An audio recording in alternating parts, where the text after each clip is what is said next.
আজ ফিলিস্তিন যারা দখল করে নিচ্ছে এরা ইহুদি, এরা পৃথিবীর নিকৃষ্ট 1 নম্বরে।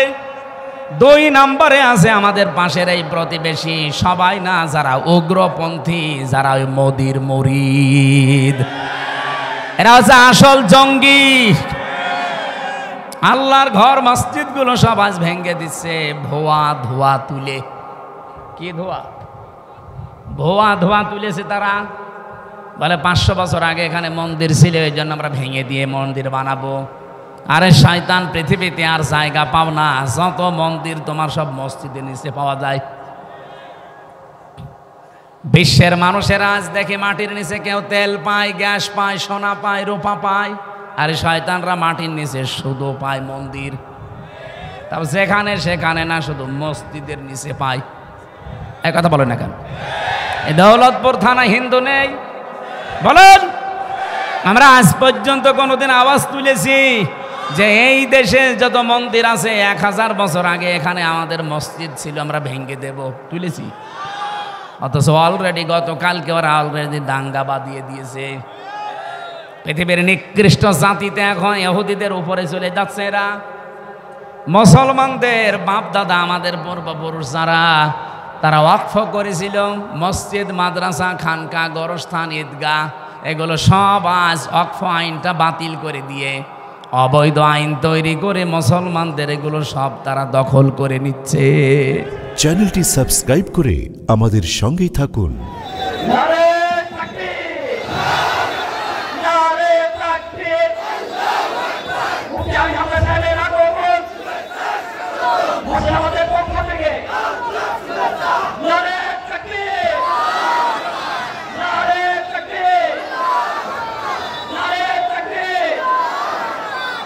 فقد قال الله تعالى في كلامه المجيد وبرهانه التوحيد: أعوذ بالله من الشيطان الرجيم. بسم الله الرحمن الرحيم. يا أيها الذين آمنوا ادخلوا في السلم كافة ولا تتبعوا خطوات الشيطان إنه لكم عدو مبين.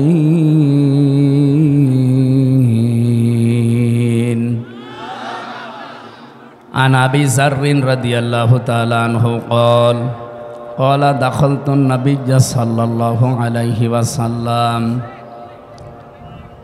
قال دخلت على رسول الله صلى الله عليه وسلم فذكر الحديث بطوله إلى أن قال قلت يا رسول الله أوصني.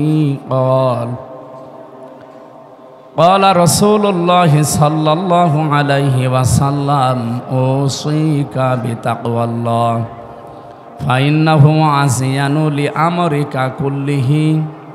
قلت زدني. قال عليك بتلاوة القرآن وذكر الله عز وجل فإنه ذكر لك في السماء ونور لك في الأرض. قلت زدني. قال عليك بطول الصمت فإنه مطردة للشيطان وعون لك على أمر دينك. قلت زدني. قال إياك والضحك فإنه يميت القلب ويذهب بنور الوجه. قلت زدني. قال قل الحق وإن كان مرا. قلت زدني. قال عليك بطول. قلت زدني. قال لا تخف في الله ولومة لائم. قلت زدني. ليحززك عن الناس ما تعلم من نفسك রাহু ইবনে মাজা। আল্লাহুম্মা সাল্লি আলা সাইয়্যিদিনা মাওলানা মুহাম্মদ ওয়ালা আলি সাইয়্যিদিনা মাওলানা মুহাম্মদ। আলহামদুলিল্লাহ। বাংলাদেশের ঐতিহ্যবাহী জেলা, আমার প্রাণপ্রিয় এলাকা কুষ্টিয়া, দৌলতপুর থানার অন্তর্গত হোসেনাবাদ বাজার হাই স্কুল ময়দানে দারুল কোরআন, দারুল উলুম নুরুল কোরআন কওমি মাদ্রাসা এবং এলাকাবাসীর উদ্যোগে ষষ্ঠ বাৎসরিক 2 দিনব্যাপী ঐতিহাসিক তাফসিরুল কোরআন মাহফিলের সমাপনী রজনীর স্বনামধন্য সভাপতি জনাব মাওলানা শামসুল হক, সম্মানিত পরিচালক হাফেজ মাওলানা আসাদুজ্জামান, আতালাল্লাহু উমরাহু ওয়া বারাকাল্লাহু ফি হায়াতি, বলেন আমিন। মাহফিলে এতক্ষণ যারা কথা বললেন, বিশেষ করে ইসলামিক চিন্তাবিদ বলিষ্ঠ কণ্ঠস্বর মাওলানা ইয়াসির আরাফাত জিহাদি, গতকাল এখানে যারা কথা বলেছিলেন বিশ্বনন্দিত মুফাসসিরে কোরআন ইসলামিক চিন্তাবিদ মাওলানা হাফিজুর রহমান সিদ্দিকী কুয়াকাটা, মাওলানা শাহিন মাহমুদ পটুয়াখালী সহ অন্যান্য ওলামা ইকরাম, বিশেষ মেহমান অনেকগুলো মানুষের নাম দিয়েছেন। মাওলানা এটিএম ইউসুফ আলী, মাওলানা ফরিদ উদ্দিন আবরার, হাফেজ মাওলানা শামসুল হক, মাওলানা ফারুক হোসাইন, মাওলানা আমিনুল ইসলাম, হাফেজ মাওলানা নিহাজুল হক, মঞ্চে বসা সম্মানিত ওলামা ইকরাম, সামনে বসা মুসলমান ভাইরা, পর্দার আড়ালের সম্মানিতা মা এবং বোনেরা, প্রশাসনের ভাইরা, প্রাণপ্রিয় কুষ্টিয়াবাসী, আল্লাহর দরবারে শুকরিয়া জানাচ্ছি। বহুদিন আসতে পারি নাই। কোরআনের দাওয়াত নিয়ে আসার বহু ইচ্ছা ছিল। 3টা বছর তো ভেতরেই ছিলাম, ভেতর থেকে বের হওয়ার পরেও আশা ছিল আসবো, কিন্তু আসতে পারি না বিভিন্ন বাধার কারণে। আজকে উন্মুক্ত পরিবেশ আল্লাহ আমাদের জন্য দিয়েছেন, খুশি হয়ে বলেন আলহামদুলিল্লাহ। 1500 বছর আগে আয়ামে জাহিলিয়াতের একটা পাথর পৃথিবীর বুকে চাপা ছিল, এই জন্য পৃথিবীর নাভিশ্বাস উঠেছিল। 1500 বছর পরে আমাদের উপরও একটা পাথর ছিল, এটা আয়ামে জাহিলিয়াতের পাথর না, আওয়ামী জাহিলিয়াতের পাথর। শব্দ দুইটা প্রায় কাছাকাছি না, আয়ামে আর আওয়ামী, ওদের কাজও প্রায় একই। আমি আর রাহিকুল মাখতুম পড়েছিলাম পুরাটা, ওর ভেতরে এই শিক্ষাটা ছিল, খিতামুহু মিসকুন ওয়া ফি যালিকা ফালিয়াতানা ফাসিল মুতানাফিসুন। ওনারা ব্যাখ্যা করতে গিয়ে এই শব্দের খিতামুহু মিসকুন, তাফসিরে মুফাসসিরিন ইকরাম যে শব্দটা দিয়েছেন এর আগে যেই আয়াতের শেষের অংশ আছে, আর রাহিকুল মাখতুম এই শব্দ কোরআনের শব্দ। বিশ্বে প্রায় 26টার উপরে এখন নবীজির জীবনের উপরে ধর্মীয় গ্রন্থ আছে, তার ভেতরে অথেন্টিক এবং সর্বোচ্চ পুরস্কার প্রাপ্ত আর রাহিকুল মাখতুম আল্লামা সফিউর রহমানের লেখা। বিশ্বে শুধু এই মুসলমান দেশে না, অমুসলিম যত দেশ আছে যেখানে আমাদের নবী মুহাম্মদুর রাসূলুল্লাহকে নিয়ে আলোচনা হয়, সেখানে তারাও এই আর রাহিকুল মাখতুম এই বইটার নাম, এই কিতাবটার নাম জানে তারা। তো সেখান থেকে আমি কোট করছি, ওখানে লেখা আছে খিতামুহু মিসকুন ওয়া ফি যালিকা ফালিয়াতানাফাসিল মুতানাফিসুন। এটা ঢাকনা দিয়ে ঢাকা আছে। অমিজাজুহু মিন তাসনিম, এই তাসনিম শব্দটার ব্যাখ্যা করতে গিয়ে যারা লেখক, বিশেষ করে যারা তাফসির লেখে, তারা লিখেছেন জান্নাতে যে পানি আল্লাহ জান্নাতি বান্দা বান্দিদেরকে খাওয়াবেন, সেই শরবত বা পানি ঢাকনা দিয়ে ঢাকা থাকবে, যেটা আজ পর্যন্ত খোলা হয়নি। যে জান্নাত পাবে ওখান থেকে খাবার সময় ঢাকনা খুলে খাওয়া লাগবে, এর আগে এখনো পর্যন্ত ওই ঢাকনা কেউ খোলেনি। ওটা তাসনিমের গুণাগুণের ভেতরে আমরা কয়েকটা গুণাগুণ দেখলাম। 1 নম্বরে, ওটা যদি কেউ ধরে পান করে, সঙ্গে সঙ্গে তার চেহারার ভেতরে নূর চমকাবে, তার চেহারার উজ্জ্বলতা বেড়ে যাবে এবং এক এক সময় এক এক রকমের স্বাদ তার মুখের ভেতরে সে পেতেই থাকবে। পৃথিবীর কোন খাবার আছে যে একবার খেলে এক স্বাদ, আর একবার খেলে আর এক স্বাদ? এরকম খাবার আছে? আমি পাইনি। আমার এই ছোট বয়সে বিশ্বের কতগুলো দেশে ঘুরে আসলাম, আমি 220 প্রকার পর্যন্ত খাবার এক হোটেলে পেয়েছিলাম। আপনি জীবনের নামও শোনেননি, আমিও শুনছিলাম না, ওই শুনে আসলাম কত রকমের খাবার এখানে তৈরি হয়।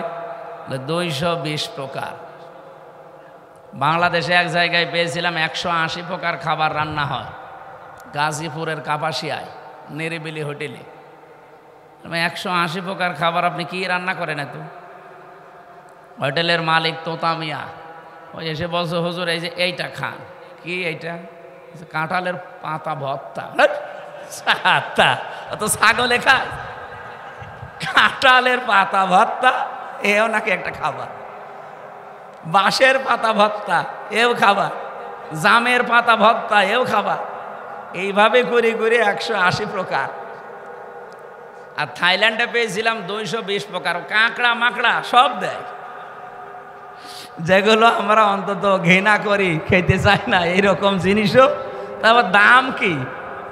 বাংলাদেশের টাকায় কমপক্ষে 22,000 টাকা হবে কাঁকড়া।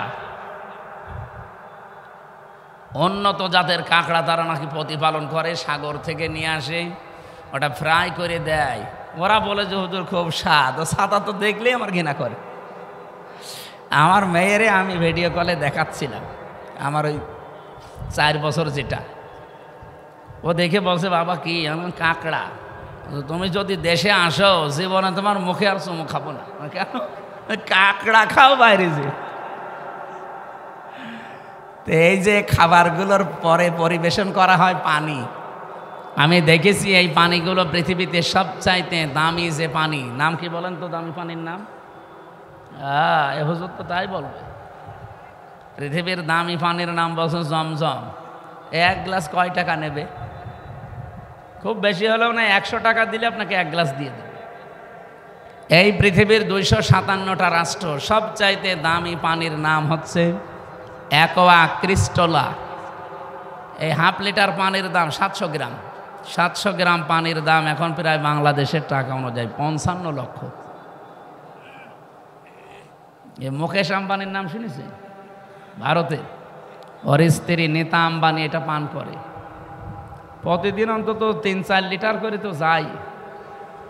আপনি হিসাব করে দেখেন তো, স্বর্ণের বার গুলিয়ে ওটা রিফাইন করে ওর ভেতরে দেয়। ওটা দিলে কয়েকটা উপকার আছে, সব উপকার এখানে বলা যাচ্ছে না, তাও 2টা বলি। একটা, যৌবন ঠিক থাকে। 2 নম্বরে চামড়া জড়িয়ে যায় না। ও মহিলার বয়স কিন্তু অনেক, আমার মনে হয় আমার দাদির বয়সই হবে, তারপরেও দেখলে মনে হবে যে আমার ম্যাডামের বয়স।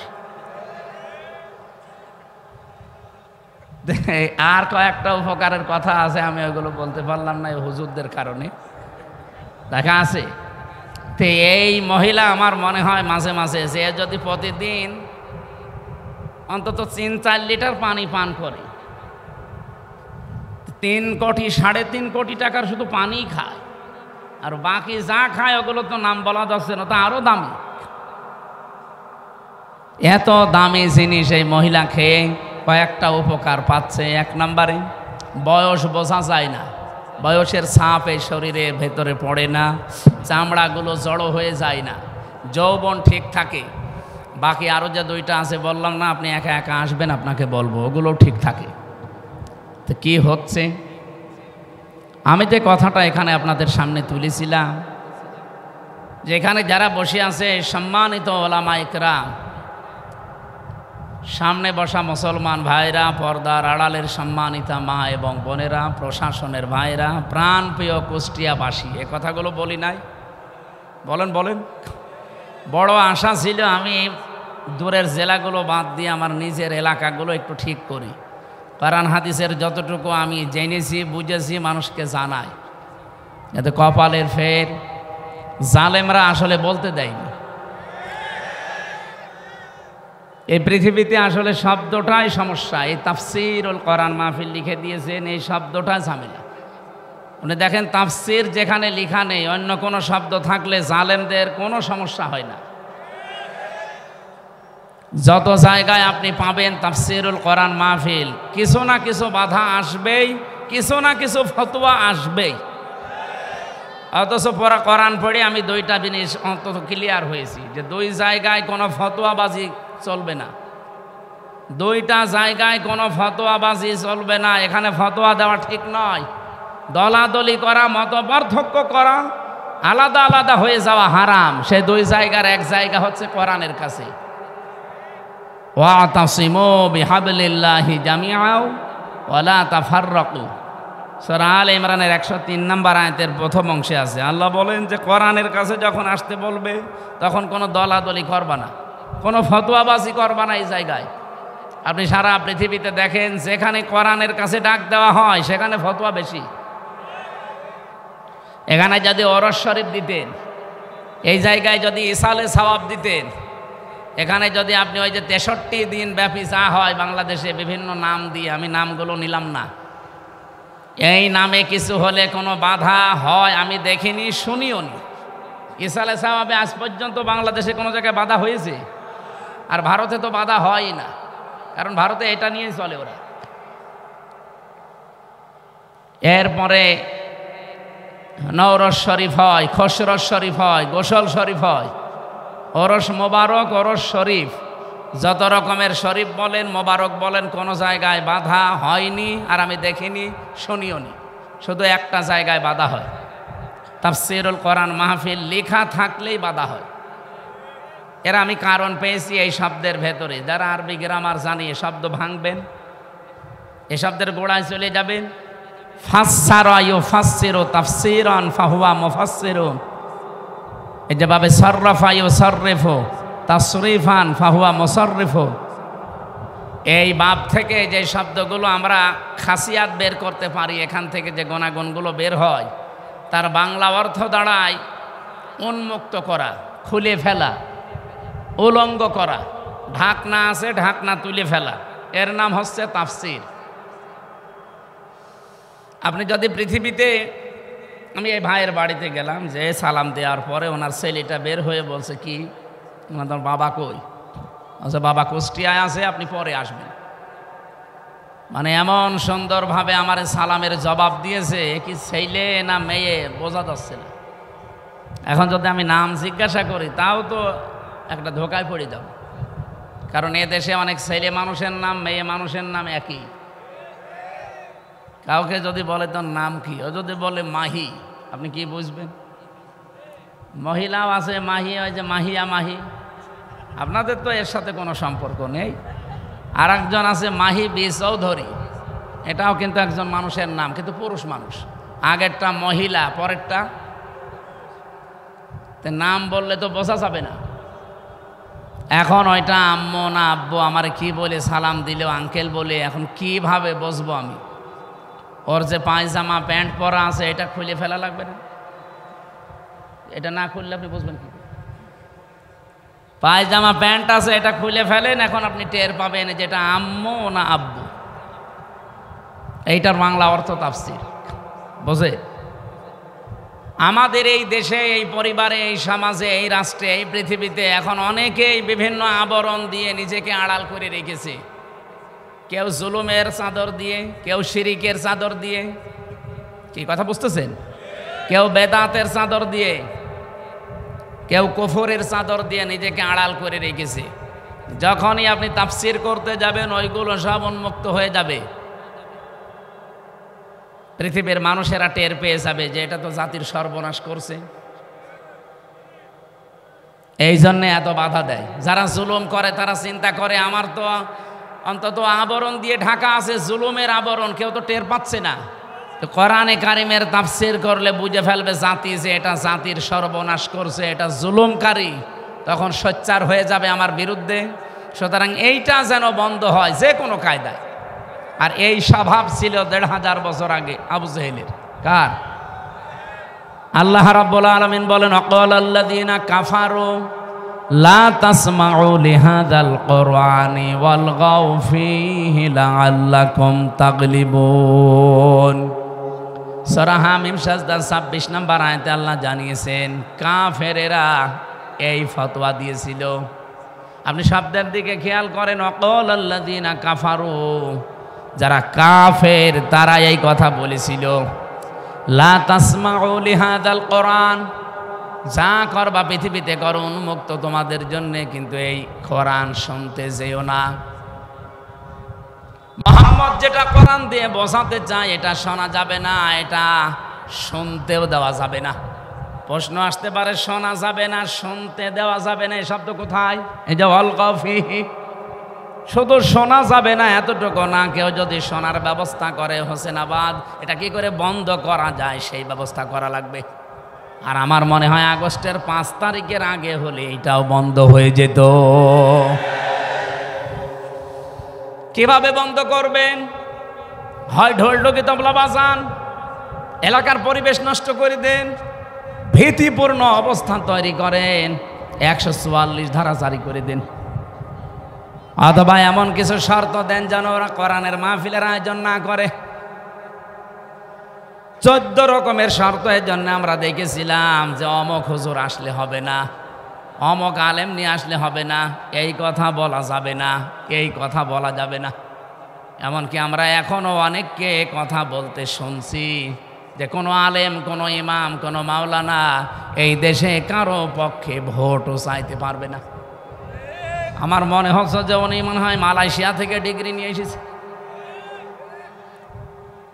মুফাসসিরে কোরআন, মুজাদ্দিদে জামান, ভারতের কামান, বিশাল আলেম না, স্বামী স্ত্রী দুইজন, কি ফতোয়া দিচ্ছে দেখেছেন? আমি আজকে ওপেন চ্যালেঞ্জ দিচ্ছি কুষ্টিয়ার বুকে, এটা রেকর্ড হচ্ছে সারা বাংলাদেশে 56,000 বর্গ মাইলে আমি যেখানে যাব, কোরআনের পক্ষে যারা আছে, একামতে দিনের পক্ষে যারা, এদেশে আল্লাহর আইন যাদের দ্বারা কায়েম হওয়ার সম্ভাবনা আছে, তাদের পক্ষে আমি রায় যাব, সিদ্ধান্ত যাব, ভোট চাব। কেউ নিষেধ করলে আমার নিষেধ করেন। কোন মায়ের দুধ খেয়েছি আমি দেখবো, আসেন আমার সামনে, আসেন। আজকে মাইক কেড়ে নেন তো, মাইক আজকে ছেড়ে দিলাম, আন কেড়ে নিন।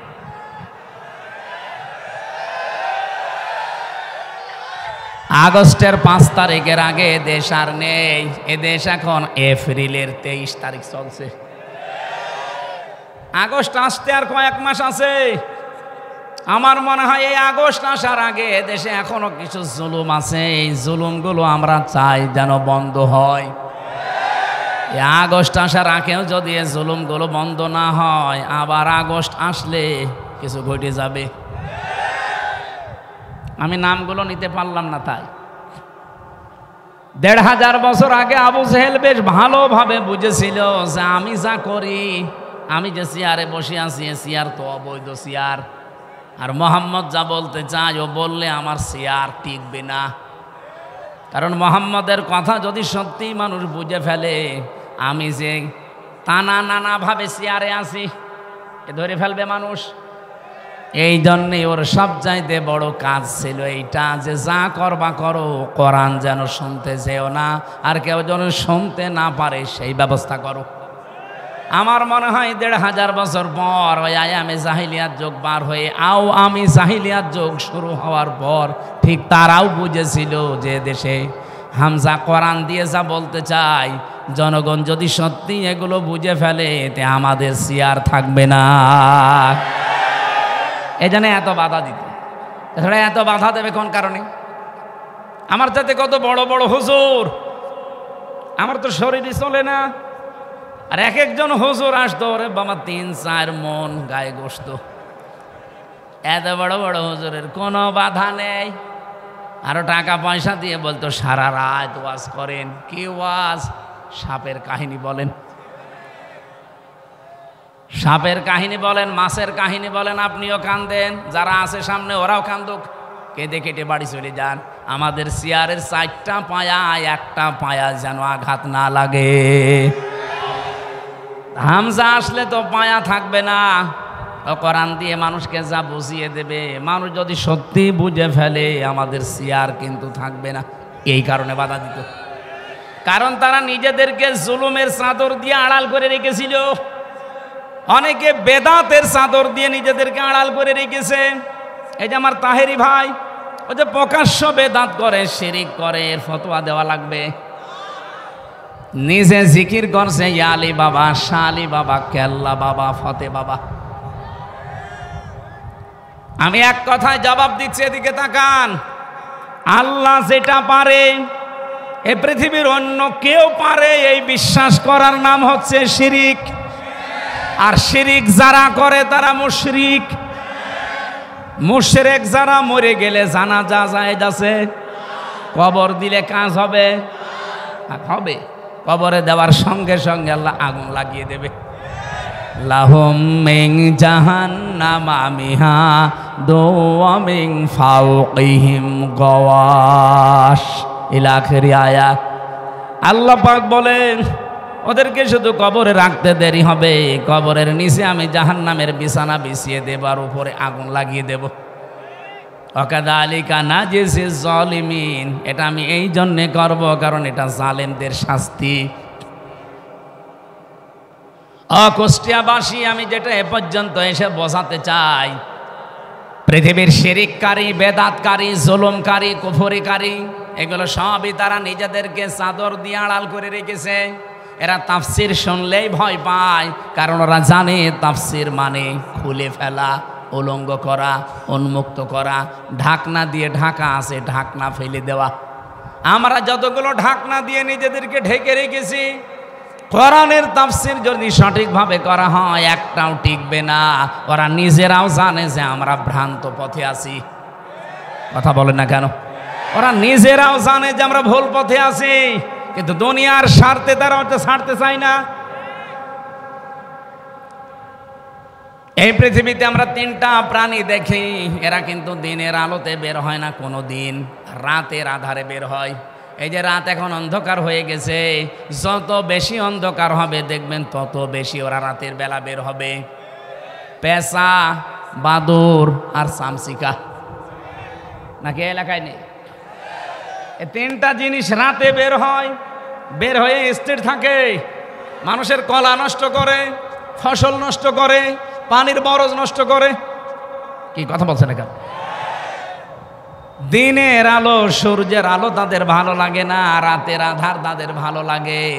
এই জন্য নামও দেখেন ডিজিটাল নাম, পেঁচা, বাদুর, চামচিকা। আমার মনে হচ্ছে ওর চেহারা ওই রকমই। কি কথা বলেন? যাদের নাম বললাম কি একবার দেখলে আর একবার দেখতে মন চাবে? কি বুঝলেন এখান থেকে? দিনের আলো, সূর্যের আলো এদের ভালো লাগে না, রাতের আধার বেছে নিয়েছে ভালো লাগে এদের। এই কারণে এদের নাম ওই রকম। এই পৃথিবীতে যারা কোরআনের আলো, দিনের আলো, ইসলামের আলো যাদের সহ্য হয় না, ভালো লাগে না, এরাই কিন্তু অন্ধকারের পথগুলো, বিশেষ করে জুলুমের, কুফরির, শিরিকির, বেদাতের অন্ধকারের পথ বেছে নেয়। বেছে নিয়েই তো স্থির থাকে না। এই পথগুলো বিভিন্ন কায়দায় মানুষকে ক্ষতি করে। শিরিক দিয়ে মানুষের ইমানগুলো ধ্বংস করে দেয়, বেদাতগুলো দিয়ে আমার আল্লাহর রোশানলে মানুষকে ফেলিয়ে দেয়, কুফরি দিয়ে মানুষের ইমানটা নষ্ট করে ফেলে। সবচাইতে বড় বিষয় জুলুম। এই জুলুম করলে মানুষ আর হামসার টার্গেট থাকে না। জুলুম করলে সরাসরি মানুষ আল্লাহর মামলার আসামি হয়ে যায়। এটা আমি বানালাম কোথায়? সূরা শুরা 25 নম্বর পারার 6 নম্বর পৃষ্ঠার 13 নম্বর লাইনের 42 নম্বর আয়াতে আছে। এই 15.5 বছরে যারা জুলুম করেছেন কান খাড়া করে শোনেন। হ্যাঁ, আমি জানি আপনার কাছে এটা পৌঁছাবে। ইন্নামাস সাবিলু আলাল্লাযীনা ইয়াযলিমুনান নাস ওয়া ইয়াবগুনা ফিল আরদি বিগাইরিল হক উলাইকা লাহুম আযাবুন আলীম। আমি একটা দুইটা না, আমার বিশ্ববিদ্যালয়ে থাকাকালীন আমি আয়াতের সাথে প্রায় 42টার উপরে তাফসির মিলিয়েছিলাম। 42টা মুফাসসির সব আয়াতের ব্যাপারে এক কথাই লিখেছেন। আল্লাহ পাক বলেন, আমি নিজে অভিযোগ দেব, মামলা দেব, কেস করব তাদের বিরুদ্ধে, দুনিয়াতে যারা মানুষ হয়ে মানুষের উপরে জুলুম করছে। শব্দের দিকে খেয়াল করেন তো, আপনি আলেম না? ইয়াজলিমুনান নাস দিয়েছেন আল্লাহ, ইয়াজলিমুনাল মুসলিমুনা দেয়নি। এরপরে শব্দ হচ্ছে ইয়াজলিমুন শব্দ দিলেন কেন আল্লাহ? এটা তো মোজারে, বর্তমান, ভবিষ্যৎ, প্রেজেন্ট, ফিউচার। তার মানে বর্তমানে যারা আজ মানুষের উপরে জুলুম করছে, ভবিষ্যতেও যারা করবে। এই যে আমাদের পেছনে ইন্ডিয়া, এই পৃথিবীতে সবচাইতে নিকৃষ্ট মানুষের তালিকায় দুইটা জাতি। এখন আপনি ইন্টারনেট ঘাটেন, গুগলে সার্চ দেন, দেখবেন দুইটা জাতির নাম আসবে, একটা ইহুদি আর একটা মুশরিক। আজ ফিলিস্তিন যারা দখল করে নিচ্ছে এরা ইহুদি, এরা পৃথিবীর নিকৃষ্ট 1 নম্বরে।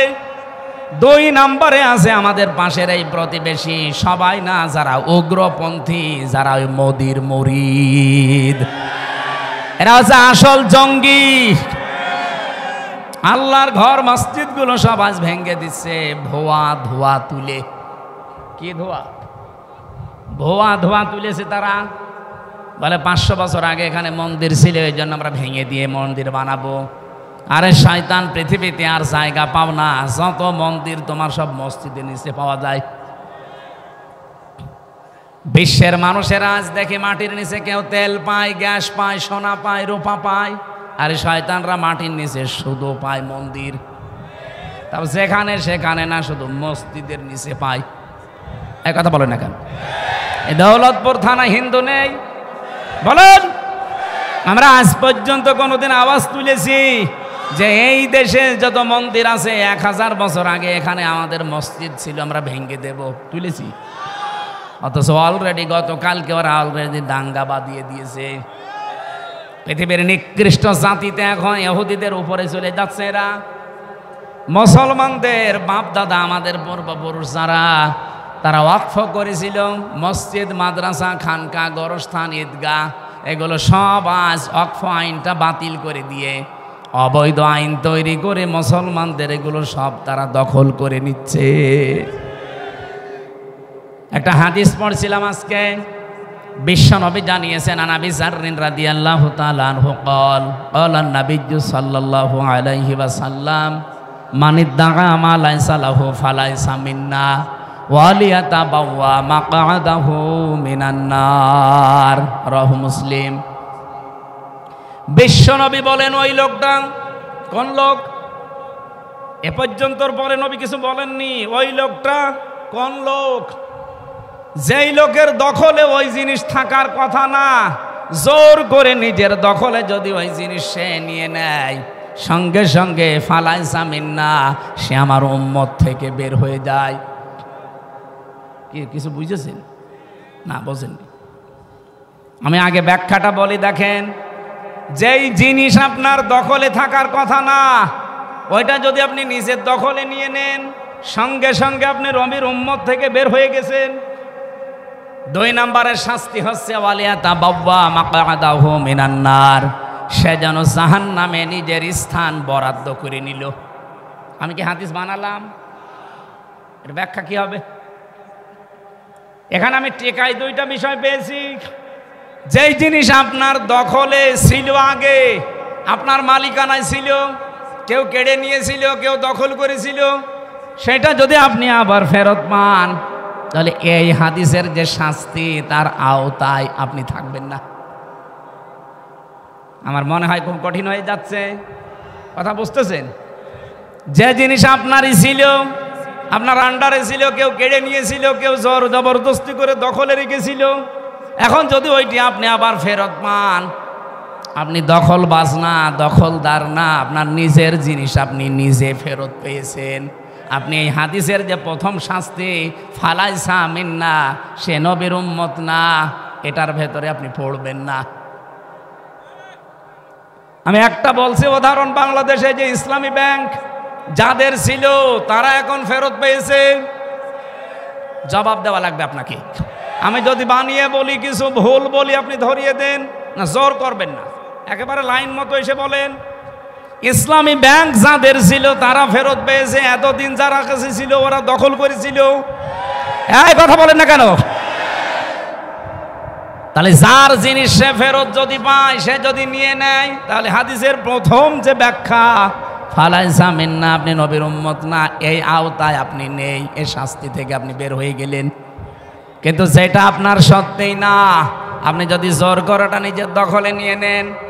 এই যে আগস্টের 5 তারিখের পরে আমরা বহু মানুষের চরিত্রে এটা দেখলাম, যেটা যার না বাবা শাহজালাল সব হালাল করে নিয়েছে।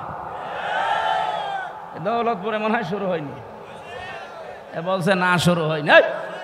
শুরু হয়নি মানে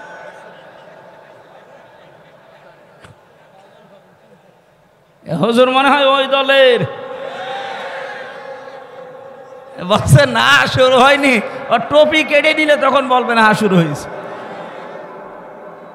কত কিছু আমরা দেখতে পাচ্ছি আগস্টের 5 তারিখের পরে, কত কিছু মানুষ দখল করে নিচ্ছে, অথচ সেই জিনিস তার হওয়ার কথা ছিল না। এই আন্দাজে চিল্লাছেন মানে কিছু বুঝেছেন? হ্যাঁ ঠিক আছে, তো খুব চালাক এলাকার মানুষেরা, শহরের মানুষ তো, শহরের মানুষ দেখলে বাংলাদেশের মানুষ এমনি ভয় পায়, কারণ এরা মানুষ জবাই করে শহরের ওপরে রেখে দেয়। অবশ্য ঠিক, এই আসতে বলেন, রেকর্ড হচ্ছে। আমি আবার রিপিট করছি কারণ এটা খুব দরকার। যেই জিনিস আপনার না, যদি জোর করে জবরদস্তি করে দখল করে কায়দা করে যে কোনোভাবে নিজের আয়ত্তে নিয়ে নেন, ওটা ফেরত দেওয়া লাগবে। ওটা যদি কেউ ফেরত না দিয়ে নিজের কাছেই রেখে দেন, ওই অবস্থায় যদি মারা যান আপনি নবীর উম্মত না।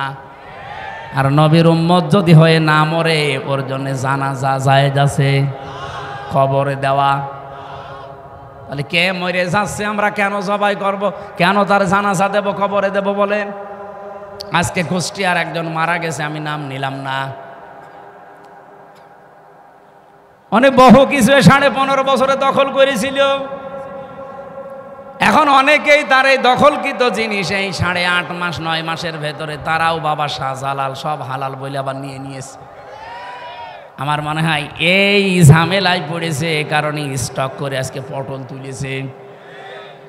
আমি কমেন্টে দেখলাম মেসেজ বক্সে যে 100 জনের প্রায় 99 জন বলছে আলহামদুলিল্লাহ, ইন্নালিল্লাহ কেউ লেখে না।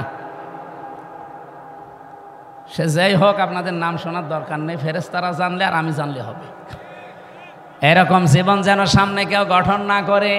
তাও তো সে একটা পাতি নেতা ছিল, আরে পাতি যার পেছনে থাকতো সে যদি মরে যায়, আমার মনে হয় দেশে হিন্দুরাও বলবে আলহামদুলিল্লাহ।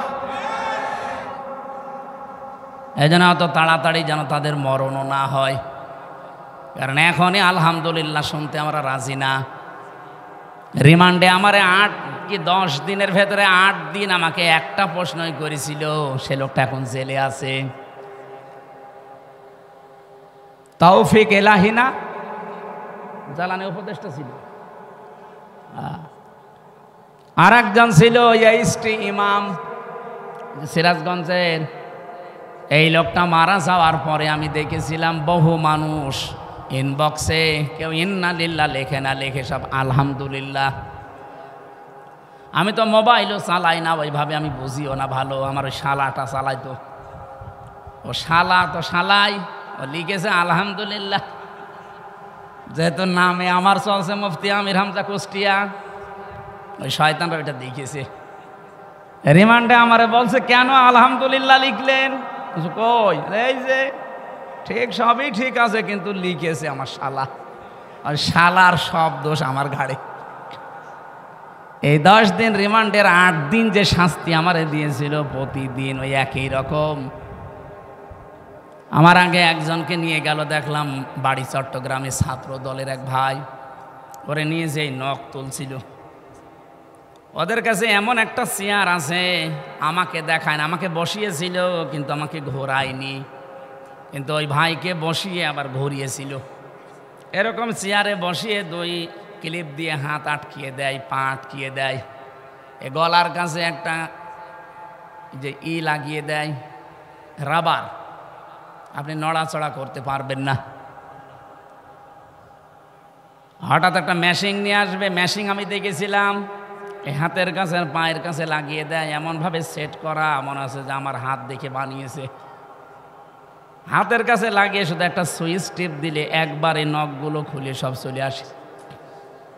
আর আপনি দেখেন এখন এই নখ খুলে কেমন ফিনকি দিয়ে রক্ত বের হয়।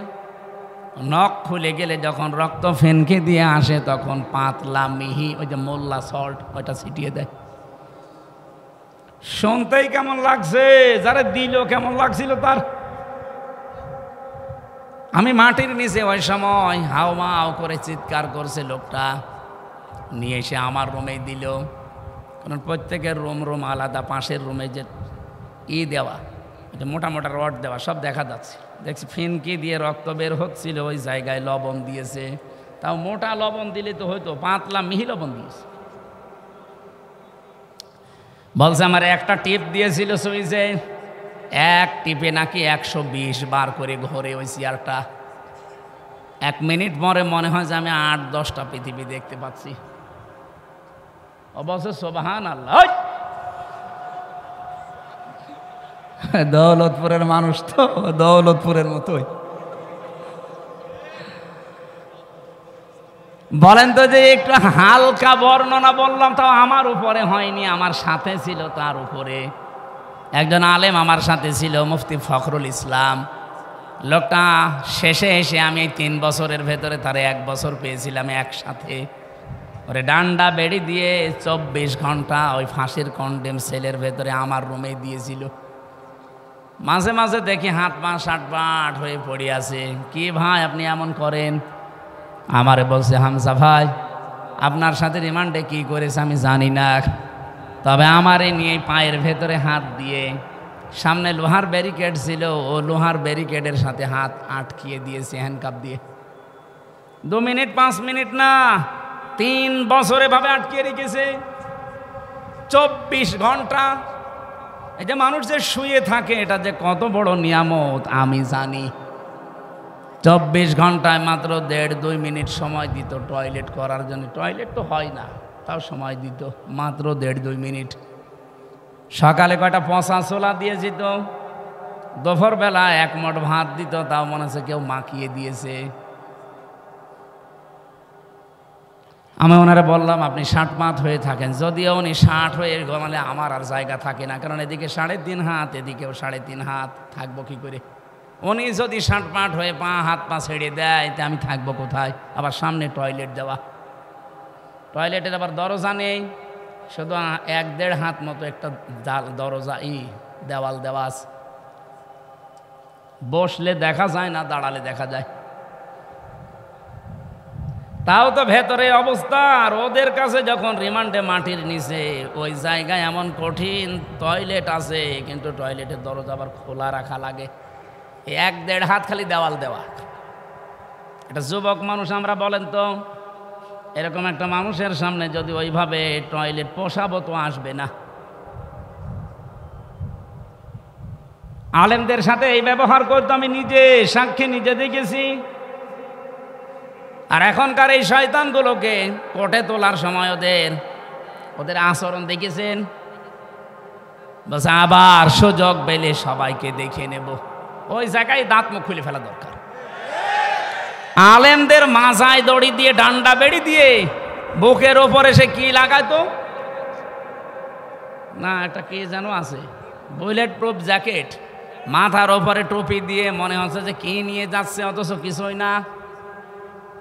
আবার হাত আমার বাঁধতো পেছনে, মাথায় দড়ি দিয়ে যখন কোর্টের সামনে দিয়ে নিত আমার মনে হচ্ছে যে গরু ছাগল টেনে নিয়ে যাচ্ছে। ওই শয়তানগুলো সব কোর্টের বারান্দায় টিপ্পনি কাটতো আমারে দেখে, মামুনুল হককে দেখে, শাখাওয়াত হোসেন রাজিরে দেখে, বলতে এই দেখেন জঙ্গি যাচ্ছে। এখন আপনারাও তো ওইভাবে যাচ্ছেন। এখন আমরা বলি দেখ কেমন লাগে।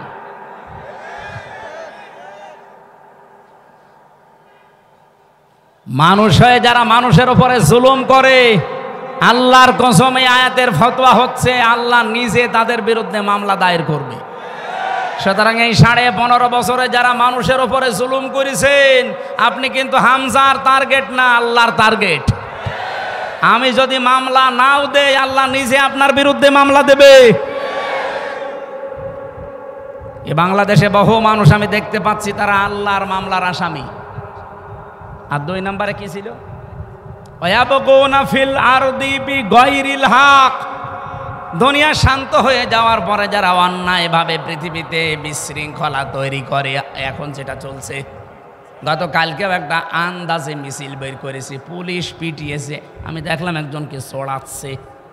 দেখেন ভিডিওটা, কি চড়াচ্ছে, ওইভাবে চড়ানো দরকার। এতদিন কোথায় ছিলি? 15.5 বছর তোর কোনো খোঁজ ছিল না। এখন যত হেলমেট বাহিনী, যত রিক্সা বাহিনী, যত আনসার বাহিনী, কত বাহিনী এখন আসতেছে। কোথায় ছিলেন এতদিন? দেশটা একটু শান্ত হতে দেন না কেন? 8.5 মাসের ভেতরে 26টা ইস্যু তৈরি করেছে ওখানে বসে বসে, একটা ইস্যুতেও কাজ দেয় না। আমি যে আয়াত পড়ে এটা ব্যাখ্যা করতে চেয়েছিলাম, কোরআনে কারিমের তাফসীর সঠিকভাবে করলে যারা আজ নিজেদেরকে আবরণ দিয়ে ঢেকে রেখেছেন, আল্লাহর কসম তারা বুঝে ফেলে যে হামজা যেটা জনগণকে বোঝাতে চায়, মানুষ যদি বুঝে ফেলে তে আমার অবৈধ ক্ষমতা থাকবে না। এটা বুঝে ফেলেছিল 1500 বছর আগে কে? আরো জোরে বলেন। আর এই যে 1500 বছর পরে এখন যারা বুঝে ফেলে, এরাও আবু জেহেলের আত্মীয় স্বজন। সুতরাং আমরা কোরআনে কারিম যেটা শুনতে আসলাম আজকে, এটা কোনো গোপন বিষয় নেই। বহু আলেম ওলামা, বহু ইমাম খতিব আমরা দেখি আয়াত পড়ে ঠিক, কিন্তু গোপন করে যায়। সেদিন আমি এই যে ব্রাহ্মণবাড়িয়া একটা মাহফিলে ছিলাম, এই মাইকের আওয়াজ শোনা যাচ্ছিল সর্বোচ্চ 1.5 কিলো দূরে। আমার ওই তাহেরি ভাই ওয়াজ করছে, আমি মাঝে মাঝে আলোচনা বন্ধ করে দিয়ে একটু শুনছিলাম, দেখি ভাই আমার কি বলে। উনি আয়াত পড়ল ঠিক, কুল হু আল্লাহু আহাদ। হে নবী আপনি বলেন আল্লাহ এক। এ নবী কোন নবী? এ নবী ফাতেমার বাবা। এ ফাতেমা কোন ফাতেমা? এ হাসান হোসাইনের মা। এ হাসান হোসাইন কে জানেন আপনারা? কারবালা শহীদ হয়েছিল হুসাইন। আমি আপনাদেরকে হুসাইনের জীবন কাহিনী শোনাবো। আয়াত পড়েছি কি? আর তাফসীর হচ্ছে এরকম কারবালার কাহিনী যদি 2.5 ঘন্টা না 5.5 ঘন্টাও আমি বলি, কারো গায়ে লাগবে না। কিন্তু কারবালার যে 27টা শিক্ষা আছে, 27টা বলা লাগবে না, 7টা বললেই জালেমরা মাহফিল বন্ধ করে দেবে। ও তো একটা শিক্ষাও বলবে না, শুধু চোখে পানি না আসলে আন্দাজে কান্নার ভান করে এমন ভাবে টান দেবে মনে হচ্ছে বিশাল তাফসীর হচ্ছে। অথচ কুল হু আল্লাহু আহাদ দিয়ে আল্লাহ তার একাত্মবাদের ঘোষণা দিয়েছে, তার ধারে কাছেও নেই। আরো কি করে শিরিক করা যায়, সেই শিরিকগুলো ওই যে ইয়ালি বাবা, শাহ আলী বাবা, কেল্লা বাবা, ফতে বাবা, এগুলো শিরিক না? কারণ আল্লাহর না সাথে অন্য কাউকে জোর করে যদি কেউ ডাকে, ওটা হচ্ছে শিরিক। এই আয়াত হচ্ছে সূরা আরাফের 181 নম্বর আয়াতে আছে। আল্লাহ রাব্বুল আলামিন বলেন, আমি আল্লাহর সাথে অন্য কাউকে জুড়ে দিবা না। যদি আমি আল্লাহর সাথে অন্য কাউকে কেউ জুড়ে দেয়, যারা এলাহাদ করবে, বাড়া কমা করবে, এর ভেতরে জুড়ে দেবে, তোমরা তাদের সাথে মিশে ডাকবা না। এ ঘোষণা কার? অথচ এরা যে আল্লাহর সাথে জুড়ে দিয়েছে, আলী বাবা, শাহ আলী বাবা, কেল্লা বাবা, প্রকাশ্য শিরিক কিনা বলেন? আরো জোরে বলেন। এই জন্য আমি এক কথায় জবাব দিই, শিরিক কিন্তু অনেক প্রকার আছে, সবগুলো আমার আলোচনার বিষয় না। শিরিক বিল জাত পেয়েছি তাফসিরে, শিরিক বিল সিফাত, শিরিক বিল ইখতিয়ারা, শিরিক বিল হুকুক। আমি একটা একটা করে 120 প্রকার পর্যন্ত পড়েছিলাম। এক কথায় জবাব হচ্ছে, আল্লাহ যেটা পারে পৃথিবীর অন্য কেউ পারে। আরো জোরে বলেন। যদি কেউ বিশ্বাস করে যে না অন্য কেউ আল্লাহর মতো পারে, সে সঙ্গে সঙ্গে মুশরিক। আরো জোরে বলেন, বলেন বলেন। তো পৃথিবী চালাতে পারে কে? না মা দুর্গাও পারে? এ পৃথিবী চালাতে পারে আল্লাহ, অন্য কেউ এখানে আর শরীক? আরো জোরে বলেন। এ দুনিয়া চালাতে হলে আইন লাগে, আইন দিতে পারে শুধুমাত্র একমাত্র কেবলমাত্র কে? অন্য কেউ পারে? তাহলে এই কথাই তো বলি আমরা, অন্যের কোনো আইন এই পৃথিবীতে যদি চলে, কেউ যদি চালানোর চেষ্টা করে, সে মুশরিক। কারণ শিরিক করেছে সে আল্লাহর আইনের সাথে। আর আমাদের জীবনের প্রথম কথাও যা, শেষ কথাও তা, যে এই জমিন আল্লাহর, আলা আলাহুল খলক ওয়াল আমরু, আইনও চলবে আল্লাহর। জীবনে আমাদের আর কিছু না থাক, অন্তত এইটা আছে। যারা বাংলাদেশে মিথ্যা কথা আমাদের বিরুদ্ধে ছড়ান যে আমাদের নাকি আকীদা ঠিক নেই, আরে ভাই আমার আকীদা হচ্ছে আল্লাহর জমিনে আল্লাহর বিধান চালু করব, এটা আমার আকীদা। আপনার আকীদা কি বলেন তো? আপনি আপনার আকীদা যদি থাকে না আমার এই জমিনে আল্লাহর জমিন আমি মানি কিন্তু আইন চলবে আমার বাবার, আপনি মুশরিক। আপনি যদি বলেন আল্লাহর জমিন ঠিক আছে মানি কিন্তু আইন চলবে আমার স্বামীর, আপনি মুশরিক। আমার আকীদা সাফ, এই জমিন আল্লাহর, আইন চলবে। আরো জোরে বলেন। সুতরাং আল্লাহর এই জমিনে আল্লাহর আইন বাদে অন্যের আইন যারা প্রতিষ্ঠা করার জন্য দল করেন, আন্দোলন করেন, মিছিল মিটিং করেন, ভোট দেন, আপনি মুশরিক। আপনার সাথে আত্মীয়তাও করা জায়েজ নেই। একটু কড়া হয়ে যাচ্ছে। না না, কিসের কড়া, এখনো শুরু হয়নি, হালকা পাতলা বলছি। আকীদা সাফ করা লাগবে। আমার আলোচনার বিষয় পাঁচটার ভেতরে এটা একটা, যে আকীদা বিশুদ্ধ করা লাগবে, সাফ করা লাগবে। আমি যে তেলাওয়াত করেছি এর ভেতরে পাঁচটা বিষয় লুকিয়ে আছে, আমি সামনে নিয়ে আসব। আপনার কি ধৈর্য হারা হয়ে যাচ্ছেন? আর কিছুক্ষণ সময় দেওয়া যাবে না? সাফ করছি আমি, আগে এটা ঠিক করে নেই। সূরা বাকারার 208 নম্বর আয়াতটা পড়েছিলাম, আর লক্ষ লক্ষ হাদিস থেকে মাত্র একটা হাদিস একটু লম্বা, ওইটা পড়েছিলাম। এই দুটাকে সামনে নিয়ে আমি কথা বলবো ইনশাআল্লাহ।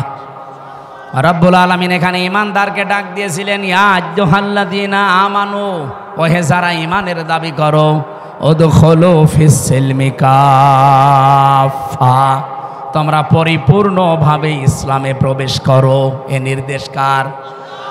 এখানে শব্দটা ছিল সিলমন, এখানে জবর দিয়ে পড়লে হয় সালমন। আলেম যারা আছে বলেন তো সালমন মানে কি? এলাকায় আলেম নেই। সালমন মানে শান্তি, আর সেলমন মানে ইসলাম। সেলমন মানে, এখানে কি সেলমন আছে না সালমন আছে? সেলমন।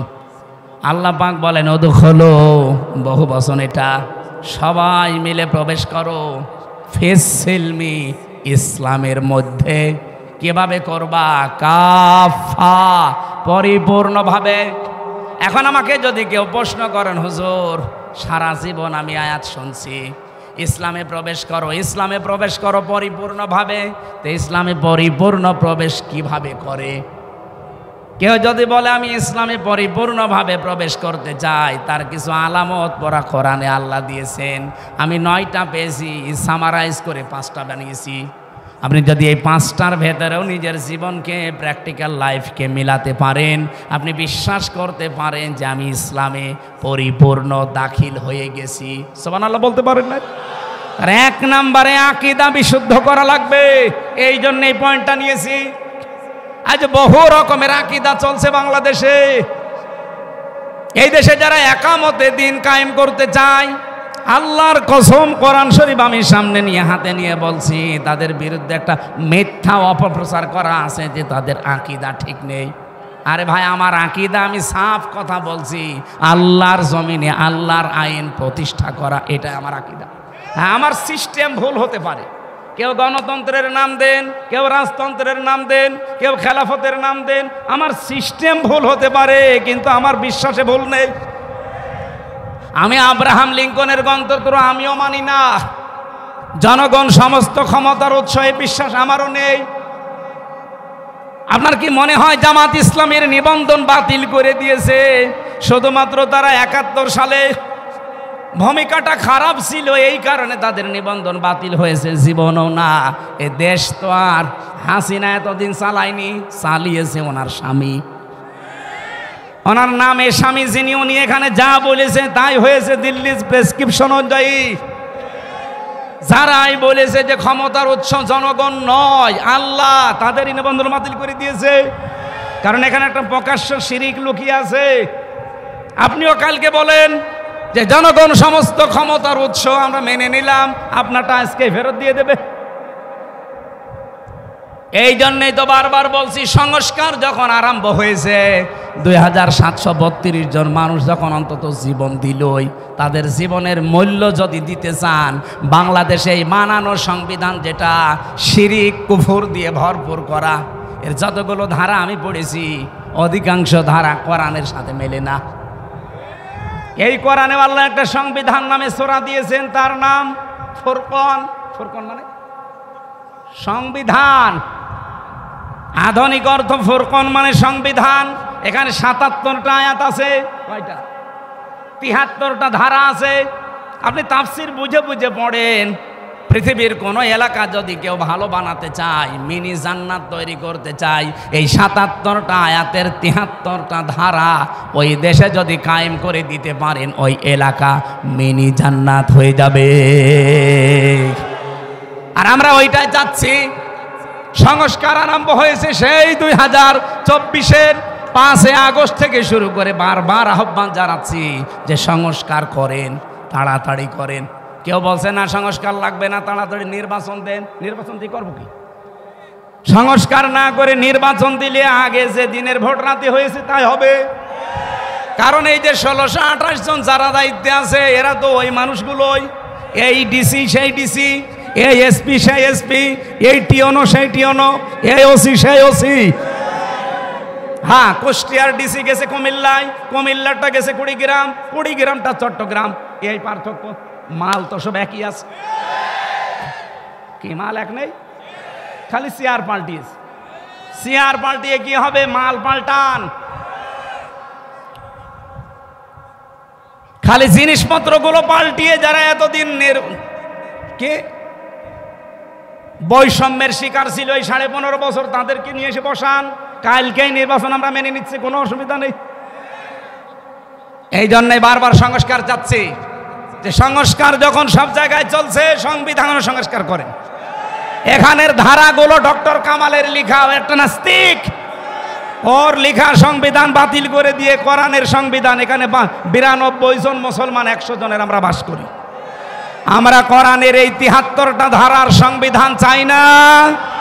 আরো জোরে বলেন চাই না। কারা কারা চান কোরআনের সংবিধান? দেখি।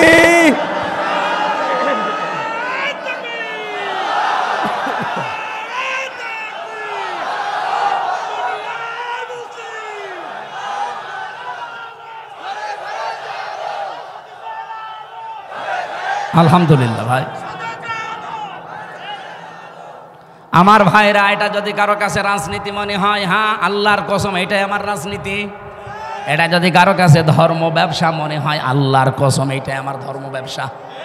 এই আমার মরণের আগ পর্যন্ত আপনি সরাতে পারবেন না। আমি যে বিশ্বাস এনেছি, আমার এই আকীদার ভেতরে এক চুল ভেজাল নেই। আমার আকীদা এইটা যে জমিন আল্লাহর, আইন। এই আকীদা নেই আপনাদের? হ্যাঁ, আপনার কি? আমি যেটা বললাম এই আকীদা আপনার আছে? যার নেই সে মুশরিক। কারণ আল্লাহ যেটা পারে ওইটা অন্য কেউ। এ জমিন আল্লাহ বানিয়েছে, আইনও তিনি দেবেন। এর দলিল আছে সূরা আলে ইমরান 4 নম্বর পারা 9 নম্বর পৃষ্ঠা 3 নম্বর লাইনের 154 নম্বর আয়াতের মাঝের অংশে। কোন হুজুর নিয়ে আসবেন, নিয়ে এসে তাফসীর মিলান। ইয়াকুলুনা হাল্লানা মিনাল আমরি মিন শাইইন কুলিন্নাল আমরা কুল্লাহু লিল্লাহ। কারো ফতোয়া লাগবে না। জমিনে যদি কেউ প্রশ্ন করে যে আইন বানাতে পারি, আপনি বলেন না, আইন বানানোর ক্ষমতা কার? এই কথাগুলো বাংলায় বলতে গেলে আপনার কাছে রাগ হয়। আর এই আয়াত দিয়ে যে মাগরিবের নামাজ পড়ালাম, হ্যাঁ এই আয়াত দিয়ে মাগরিবের নামাজ পড়ালাম, কিছুই বলে নাই। যখন বাংলা বলছি বোঝা, অথচ আরবিতে আমার মনে হয় আপনার এই আয়াত না পড়ে যদি গালি দিতাম, আপনি বলতেন হুজুর মনে হয় দোয়া করছে। না ভাই, পাগলামি করলে আর হবে না, সময় চলে যাচ্ছে। সংস্কার আরম্ভ হয়েছে, বারবার দাবি জানাচ্ছি। এখনো চোর মুক্ত হয়নি এই দেশ, এখনো ডাকাত মুক্ত হয়নি, এখনো আন্তর্জাতিক ষড়যন্ত্রের মোকাবেলা আমরা করতে পারছি না। পারবো। এইটার 73টা ধারা আপনি সংবিধানে সংযোজন করে দিন। দেখেন কালকে এই দেশ আল্লাহ নিজে রক্ষা করবে। আফগানিস্তান রক্ষা করছে না? কত বড় বড় পরাশক্তি সব পালিয়েছে। সবাই এখন পৃথিবীতে তাদেরকে আদর্শ মডেল মনে করছে, ধর্ণা দিচ্ছে। তারা সংবিধান বানিয়েছে কি দিয়ে? কোরআন দিয়ে। 56,000 বর্গ মাইল এটা দিয়ে বানিয়ে দেন, রাজনীতির গন্ধ না খুঁজে এই কাজ করে। আল্লাহর কসম বাংলাদেশ মিনি জান্নাত হবেই, কারণ এদেশের সব আছে। বাইরের দেশগুলোতে যে দেখলাম ওরা খালি দুইটা কাজ করে, এই জন্য তারা দাঁড়িয়ে যায়। মালয়েশিয়া 2004 সাল থেকে দাঁড়িয়ে গেছে। ওদের একটা কাজ আছে, প্রথমে তারা পরিষ্কার পরিচ্ছন্ন খুব, 2 নম্বরে তারা খাদ্যে ভেজাল দেবে না, দুর্নীতি করবে না। যদি দেখে যে কোনো খাবারে ভেজাল দেওয়া আছে, ফরমালিন দেওয়া আছে, ঔষধ দিয়েছে, বিষ দেওয়া আছে, যদি ধরা পড়ে কোনো বিচার নেই, সঙ্গে সঙ্গে মেরে ফেলবে। এইটা আজকে বাংলাদেশে 10টা করে দেখেন, খাদ্যে ভেজাল দেওয়া ওর জীবনও সাহস হবে না। আর খাদ্যে যদি ভেজাল না দেন, শরীরের ভেতরে ভেজাল খাদ্য ঢুকবে না, আপনার শরীর থাকবে নিরাপদ, রোগ থেকে আপনি মুক্ত থাকবেন। আমাদের দেশের রোগ শোকগুলো বেশি হওয়ার পেছনে খাদ্যে ভেজাল আর এই যে জার্মগুলো, এই যে বাতাসের ভেতরে যেগুলো উড়ে বেড়ায়। অথচ মালয়েশিয়া বাংলাদেশের চাইতে প্রায় 5 ডবল বড়।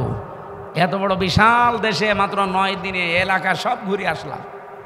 সিঙ্গাপুর খুব বড় না, এটা বাংলাদেশের একটা জেলার অর্ধেক, এই কুষ্টিয়া জেলার অর্ধেক হবে সিঙ্গাপুর। 44 কিলো এদিক ওদিক। আমার মনে হয় কুষ্টিয়ার এ মাথা থেকে ও মাথা প্রায় 70-80 কিলো হবে, হবে না? এই দৌলতপুরের একেবারে তেকালা থেকে শুরু করে ওই খোকসার একেবারে শেষ ওই জানিপুর পর্যন্ত আপনি হিসাব করে দেখেন, পুরাটা 60-70 কিলো হয়ে যাবে। সেই হিসাবে সিঙ্গাপুর মাত্র 44 কিলোমিটার এদিক ওদিক মিলে। অথচ বিশ্বে 257টা রাষ্ট্রে তাদের দাপট কি? দুর্নীতি মুক্ত যদি আমরা হতে পারতাম, আর ওই মানুষগুলোকে যদি সামনে এখন বসাতে পারতাম, কিচ্ছু লাগবে না। এই দেশে শুধু পাচার হওয়া টাকাগুলো নিয়ে এসে দেন, আর মাওলানা মতিয়ার রহমান নিজামের মতো মন্ত্রী তৈরি করেন, মন্ত্রিত্ব চালিয়ে 26 টাকা ফেরত দেবেন। পৃথিবীর ইতিহাস পাল্টিয়ে দিয়েছে। দুর্নীতি মুক্ত মন্ত্রী এই দেশে ছিল না? ছিল না? অনবীক্ষণ যন্ত্র দিয়েও 1 টাকা দুর্নীতি পায়নি। আর এমন মন্ত্রী 620টা বাড়ি শয়তানি। কত? 620টা বাড়ি পালিয়েছে এখন। সেদিন গিয়েছিলাম, সে দেখি থাইল্যান্ডে, হ্যাঁ থাইল্যান্ডে, পড়ে আছে। ওপর থেকে নামছি, হোটেল থেকে নেমে দেখি বসে আছে, চা খাচ্ছে। কি বলছো? হুজুর আমি আগেই পালিয়েছি। আগে পালাবেন কেন? আপনি পালাবেন কেন? আপনার না 620টা বাড়ি, আপনি এই 9 মাস থাকলে আরো 500 বাড়ি বানিয়ে ফেলতেন। একটা মানুষের বাড়ি লাগে কত বলেন তো? হ্যাঁ, তাও ভূমি মন্ত্রী না। ও যদি হানিফ সাহেবের পর্যায়ে থাকতো তাহলে অন্তত 1000 বাড়ি বানালে মেনে নিতাম। হানিফ সাহেব বাংলাদেশের এই পর্যায়ে, যে 3 নাম্বার পর্যায়ে ছিল, কাওয়া কাকুর পরে, কাওয়া কাকুর পর ছিল না, তার মাত্র কয়টা? 3টা বাড়ি। ঢাকা 1টা, শ্বশুর বাড়ি তো নিজের বাড়ি না, খুলনা, ওটা বাদ দিলাম। কুষ্টিয়ায় 1টা, ভেড়ামারা 1টা। এত বড় নেতার মাত্র 3টা বাড়ি, বাকি তার টাকা পয়সা কিছুই নেই। তার এক চাচাতো ভাই, আমি নাম নিলাম না, তার শুনছি নাকি 1000 কোটি টাকা শুধু তার স্ত্রীর আছে, তার চাচাতো ভাইয়ের এক স্ত্রীর। আমি সেদিন একটা জরিপ পেয়েছিলাম, বাংলাদেশের এই টাকাগুলো যদি পাচার না হতো, বাংলাদেশে 4 বার বাজেট দেওয়ার পরেও টাকা বেঁচে থাকতো। আমরা 4 বছর বাংলাদেশে কিচ্ছু করা লাগতো না, শুধু বসে বসে খেতাম। অথচ এই দেশে এখন প্রায় 36 লাখ যুবক বেকার। এগুলো বাইরের দেশে তো যায়, যে দেখি কেউ ঝাড়ু দিচ্ছে রাস্তা, কেউ রুটি বানাচ্ছে, কেউ চা বানায়, কেউ কাপড় চোপড় সেলাই করে, কেউ পায়খানা সাফ করে। অথচ এই টাকা পাচার না করে আপনারা যদি দেশে কর্মসংস্থান তৈরি করতেন, এই শহর এলাকায়, বাইরের দেশগুলোতে শহর এলাকা পেলে সেখানে সোনা ফলায় তারা, অথচ হাজার হাজার বিঘা, এই দৌলতপুরে সিলমারি শহর নেই? আমি শুধু ইন্টারনেটে দেখেছি, হাজার হাজার বিঘা পড়ে আছে। আমি 19 সালে একবার গিয়েছিলাম এই পাশে জলঙ্গি, ওই বেনাপোল দিয়ে ঘুরে কলকাতা দিয়ে, ওনাদের জলঙ্গি ওই বাজারে মাহফিল ছিল। বললাম যে বাংলাদেশে কোন এলাকা? বলছে কুষ্টিয়া। আরে ভাই, কুষ্টিয়া থেকে তো আসলাম, এই নদী পার হলেই তেকালা, ওই জলঙ্গার পাশে তেকালা না? এটা তার উন্নত রাষ্ট্র না যে ওরা এটা করবে। কিন্তু সিঙ্গাপুরে যান, চারিদিকে সাগর। মালয়েশিয়া যান, শুধু পাহাড় পাথর আর মরুভূমি, ধুধু, লক্ষ লক্ষ বিঘা পড়ে আছে। তারা ওই জায়গাগুলো কাজে লাগাচ্ছে। এরপরে থাইল্যান্ডে যান, এই বাহরাইনে গিয়েছিলাম। এই রাষ্ট্রগুলো আজ দাঁড়িয়ে যাচ্ছে। এইরকম চর অঞ্চলগুলো যদি টাকাগুলো পাচার না করে, এখানে ইনু সাহেব আর হানিফ সাহেব যেহেতু দুইজনে এলাকার, ওনারা যদি এই টাকাগুলো কাজে লাগাতো, আজকে জেলেও থাকা লাগতো না, দেশ থেকে পালানো লাগতো না। অন্তত অন্য কেউ পালালে আপনাদেরকে পালানো লাগতো না। কি করলেন? নিজে টাকাগুলো এখন ভোগও করতে পারছেন না, আর আমাদের মাথার উপরে ঋণের বোঝা দিয়ে গেলেন। বাংলাদেশে এখন একজন মানুষের মাথার উপরে 1,02,000 টাকা ঋণ। এখন যদি কেউ জন্ম নেয়, তার মাথার উপরে 1,02,000 টাকা অন্তত সে ঋণ নিয়ে দুনিয়া আসতেছে। এরকম একটা রাষ্ট্রে আমরা বাস করছি। আফসোস লাগছে আমার। সেদিন মালয়েশিয়ায় এসে যাচ্ছিলাম, এই যে মৌলভীবাজার যাওয়ার সময় যে পাইলট এই হেলিকপ্টার নিয়ে যাচ্ছিল ওনারা, ওই যে হুক আছে না দরজার, পাইলট আমারে বলছে, হুজুর সাবধানে বসেন, হুকের ওপরে যেন হাত না লাগে, তাহলে খুলে কিন্তু পড়ে যাবে। মনে মনে একটু চিন্তা আসলো, আল্লাহ, আগস্টের 5 তারিখে যে দুইজন চলে গেল, এদের জন্য একটু হুকটা খুলে যেত, আর যদি আমার সামনে পড়তো আমি একটু দোয়া করে দিতাম। এ পাশের উপর না ৭৬,০০০ কোটি টাকা শুধু একজন এখান থেকে নিয়েছে। এখনো পর্যন্ত দেখি অনেকে জালেমের সাফাই গায়। আপনি মানুষ,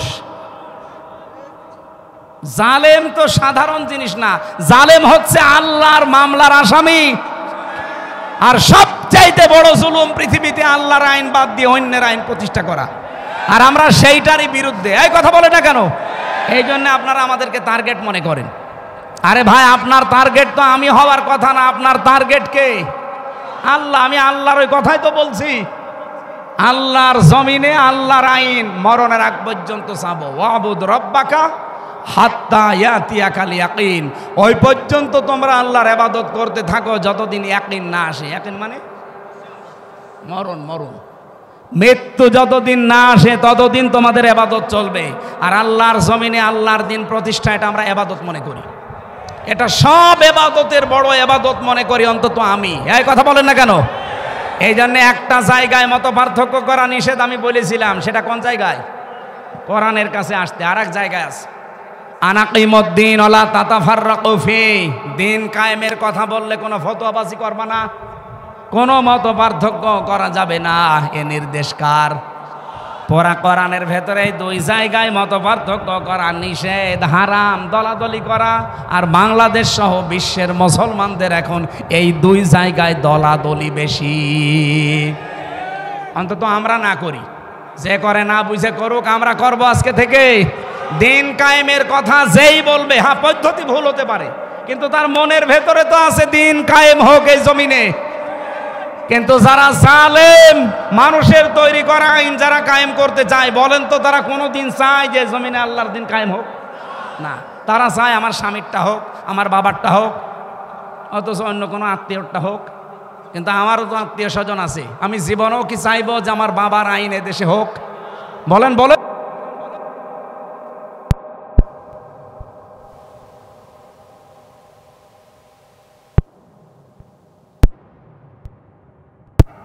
পাল্টান। আমি আবার বলছি ভাই, আল্লাহ যেটা পারে ওইটা অন্য কেউ পারে না। মেয়েদের ভেতরে আকীদার সমস্যা আছে, ওরা একটু রোগ শোক হলেই ছুটে যায় বিভিন্ন পীরের কাছে, বাবার কাছে, মাজারে, কবরে। পৃথিবীর কোন মানুষ, কোন পীর, কোন মাজার রোগ ভালো করতে পারে? আরো জোরে বলেন। আমাদের জাতির পিতা হযরত ইব্রাহিম আলাইহিস সালাম, তিনি আল্লাহর কাছে বলতেন, ওয়াইদা মারিদতু ফাহুয়া ইয়াশফিন। আমি যখন অসুস্থ হই, রোগাক্রান্ত হই, আমাকে সুস্থতা দেয় কে? আমরা যার সন্তান, তার মতো বিশ্বাস তৈরি করা লাগবে। আমি যদি এমন বিশ্বাস তৈরি করি যে না, আমার এই মাজারে, এই বাবা, এই কবরে, এরাও আমাদেরকে এই পৃথিবীতে রোগ শোক থেকে বাঁচাতে পারবে, আপনি কিন্তু শিরিক করে ফেলেছেন। আর শিরিক করলে আপনি আর মুসলমান নেই, আপনি মুশরিক হয়ে গেছেন। হে মেয়েরা যারা এসেছেন, সম্মানিত মা বোনেরা, বেশি আমল করা লাগে না, শুধু আকীদাটা যদি পরিষ্কার থাকে, অল্প আমল করলেই মহান আল্লাহ আপনার জন্য জান্নাতের দরজা খুলে রাখবে। এই জন্য কোরআনে কারিমের নির্দেশ হচ্ছে আল্লাযী খালাকাল মাউতা ওয়াল হায়াতা লিয়াবলুয়াকুম আইয়ুকুম আহসানু আমালা। আমি আল্লাহ তোমাদের মউত আর হায়াত সৃষ্টি করে দুনিয়ায় পাঠিয়ে দিলাম, আমি দেখতে চাই তোমাদের ভেতরে কে ভালো কাজ করে আসতে পারো। আল্লাহ কি বেশি কাজ চান না ভালো কাজ? বলেন বলেন। এই জন্য কাজটা যেন ভালো হয়, আপনি কম করেন। আপনার বিশ্বাস যদি সঠিক থাকে, কাজ বেশি করা লাগে না, অল্প কাজে আমলের জন্য যথেষ্ট হয়ে যাবে। বলেন সুবহানাল্লাহ। আমার ভাইরা, জাতির পিতা ইব্রাহিম নবী ৮৬ বছর পর্যন্ত বিয়ের পরে সন্তান হয়নি। একটা বারের জন্য কোনোদিন কোনো মাজারে, কোনো কবরে, কোনো বাবার কাছে তিনি দৌড়িয়ে যাননি। ৮৬ বছর বয়স পর্যন্ত অপেক্ষা করেছিলেন। আর প্রতিদিন তার দোয়া ছিল রব্বি হাবলি মিনাস সলিহিন। বলেন আল্লাহু আকবার। আর আমরা সেই বাবার পিতার, সেই পিতার সন্তান দাবি করে কোন কারণে, কোন দুঃখে এই গোলাপ সার মাজারে যাবেন? বলেন। আপনি কি এমন বাবার সন্তান যে বাবা জীবনে কোনোদিন শিরিক করেনি? শিরিকের কিছু সামনে আসলেই সঙ্গে সঙ্গে মুখ ফিরিয়ে বলতেন ওমা আনা মিনাল মুশরিকিন, আমি কিন্তু মুশরিক না। আর সেই বাবার সন্তান দাবি করে আমরা শিরিকের ভেতরে গা ভাসিয়ে দেই। আমাদের বাবা ইব্রাহিম কত সতর্ক ছিলেন তিনি শিরিকের ব্যাপারে। প্রথমে তারকা দেখে বলেছিলেন এটা আমার মনে হয় খোদা হবে, রব হবে। ফালাম্মা জান্না আলাইহিল লাইলু রাহা কাওকাবা, একটা একটা করে চন্দ্র দেখলেন, সূর্য দেখলেন, শেষে বললেন এটা হাজা আকবার, হাজা রব্বি, এটা আমার বড় রব। যখন দেখলেন এইটাও ডুবে গেল মাগরিবের আগ দিয়ে, তিনি এবার জাতির লোককে সতর্ক করে হাত উঁচা করে ডাকলেন ইন্নী ওয়াজ্জাহতু ওয়াজহিয়া লিল্লাযী ফাতারাস সামাওয়াতি ওয়াল আরদা হানিফা। অবশ্যই আমার এই চেহারা আমি ঘুরিয়ে দিলাম। আসমান আর জমিন যিনি উদ্ভাবক, যিনি এগুলো বানিয়েছেন বিনা আকার আকৃতি মডেল ছাড়া, সে আল্লাহর দিকে আমার চেহারা আমি ঘুরিয়ে দিলাম, একনিষ্ঠভাবে আমি ঘুরিয়ে দিলাম হানিফা। ওমা আনা মিনাল মুশরিকিন, আমি কিন্তু মুশরিক না। কুষ্টিয়াবাসী আর যাই করেন, নিজের জীবনের এই আকীদাটা ঠিক করেন, শিরিক মুক্ত জীবন গঠন করেন। আমল বেশি করার জন্য আহ্বান জানাচ্ছি না, অল্প কাজ করেন, অল্প আমল করেন, এইটা জান্নাতে যাওয়ার জন্য যথেষ্ট হবে। আখলিস দীনাকা ইয়াকফিকাল আমালুল কলিল। তোমার নিজের আমল, বিশেষ করে আকীদাটা ঠিক করো, অল্প কাজেই, অল্প আমলেই নাজাতের জন্য যথেষ্ট হয়ে যাবে। বলেন সুবহানাল্লাহ। আমার মা বোনদেরকে বলছি, সন্তান যদি একেবারে মরণ পর্যন্ত না হয়, জীবনে আর কোনোদিন কোনো বাবার কাছে, ফকিরের কাছে না। হ্যাঁ, যদি আপনার রোগ থাকে চিকিৎসা করান, চিকিৎসার জন্যে যদি ঝাড়ফুঁক নেওয়া লাগে ঝাড়ফুঁক নেন, কিন্তু তাবিজ কবজ নেবেন না। তাবিজের ভেতরে শিরিকের গন্ধ পাওয়া যায়। আব্দুল্লাহ বিন মাসউদ থেকে বর্ণিত, তিনি বলেন তাবিজ ঝোলালো যে, সে যেন আল্লাহর সাথে শিরিক করলো। বলেন নাউজুবিল্লাহ। আমার বাস্তব জীবনের একটা কাহিনী শিক্ষার জন্য মাঝে মাঝে আপনাদের শোনাই। বগুড়াতে এক মাহফিলে খাবার খাচ্ছিলাম, একটা লোক এসে বলছে হুজুর এই আপেলটা পড়িয়ে দিন, ছেলে মেয়ে হয় না। আমি সূরা ফাতিহা পড়ে ফু দেব, আমার কানের কাছে মুখ নিয়ে বলছে হুজুর এমনভাবে আপেল পড়বেন যেন ছেলে হয়। মনে হচ্ছে ছেলে আমি তৈরি করি। আপেল দিলাম ফেলে, আচ্ছা আপেল কই, ফেলে দিস কেন? আরে ভাই আপেল পড়ে যদি ছেলে হয় তা আমার ম্যাডামের 3টে মেয়ে হইতো না? খালি আপেল খাওয়াতাম। কি বিশ্বাস দেখিছে, মনে কর যে আমি রামজারে দিয়ে আপেল পড়ালে এতদিন মেয়ে হয়েছে, এখন মনে হয় ছেলে হবে, ছেলেকে আমি ডাউনলোড করে দেব। আকীদা সাফ করা লাগবে। কোনো কিছু এই পৃথিবীতে আমার আল্লাহর হুকুম ছাড়া যেহেতু হয় না, আর আল্লাহ যেটা পারে ওইটা অন্য কেউ পারে না। সন্তান দিতে পারে কে? অন্য কেউ পারে? আরো জোরে বলেন পারে। রোগ ভালো করতে পারে কে? হ্যাঁ, ডাক্তারে পারে, পারে, এটা ঔষধ, এটা ওসিলা। কিন্তু সামাম দুনিয়ার সব ডাক্তার আপনি যদি গলিয়ে খাওয়িয়ে দেন, জীবনও ভালো হবে না যদি আল্লাহর অনুমতি না থাকে। এই জন্য আবার বলছি, হাত জোড় করে বলছি, হাতে পায়ে ধরে বলছি, কুষ্টিয়ার মানুষকে এমনি ভালোবাসি বেশি।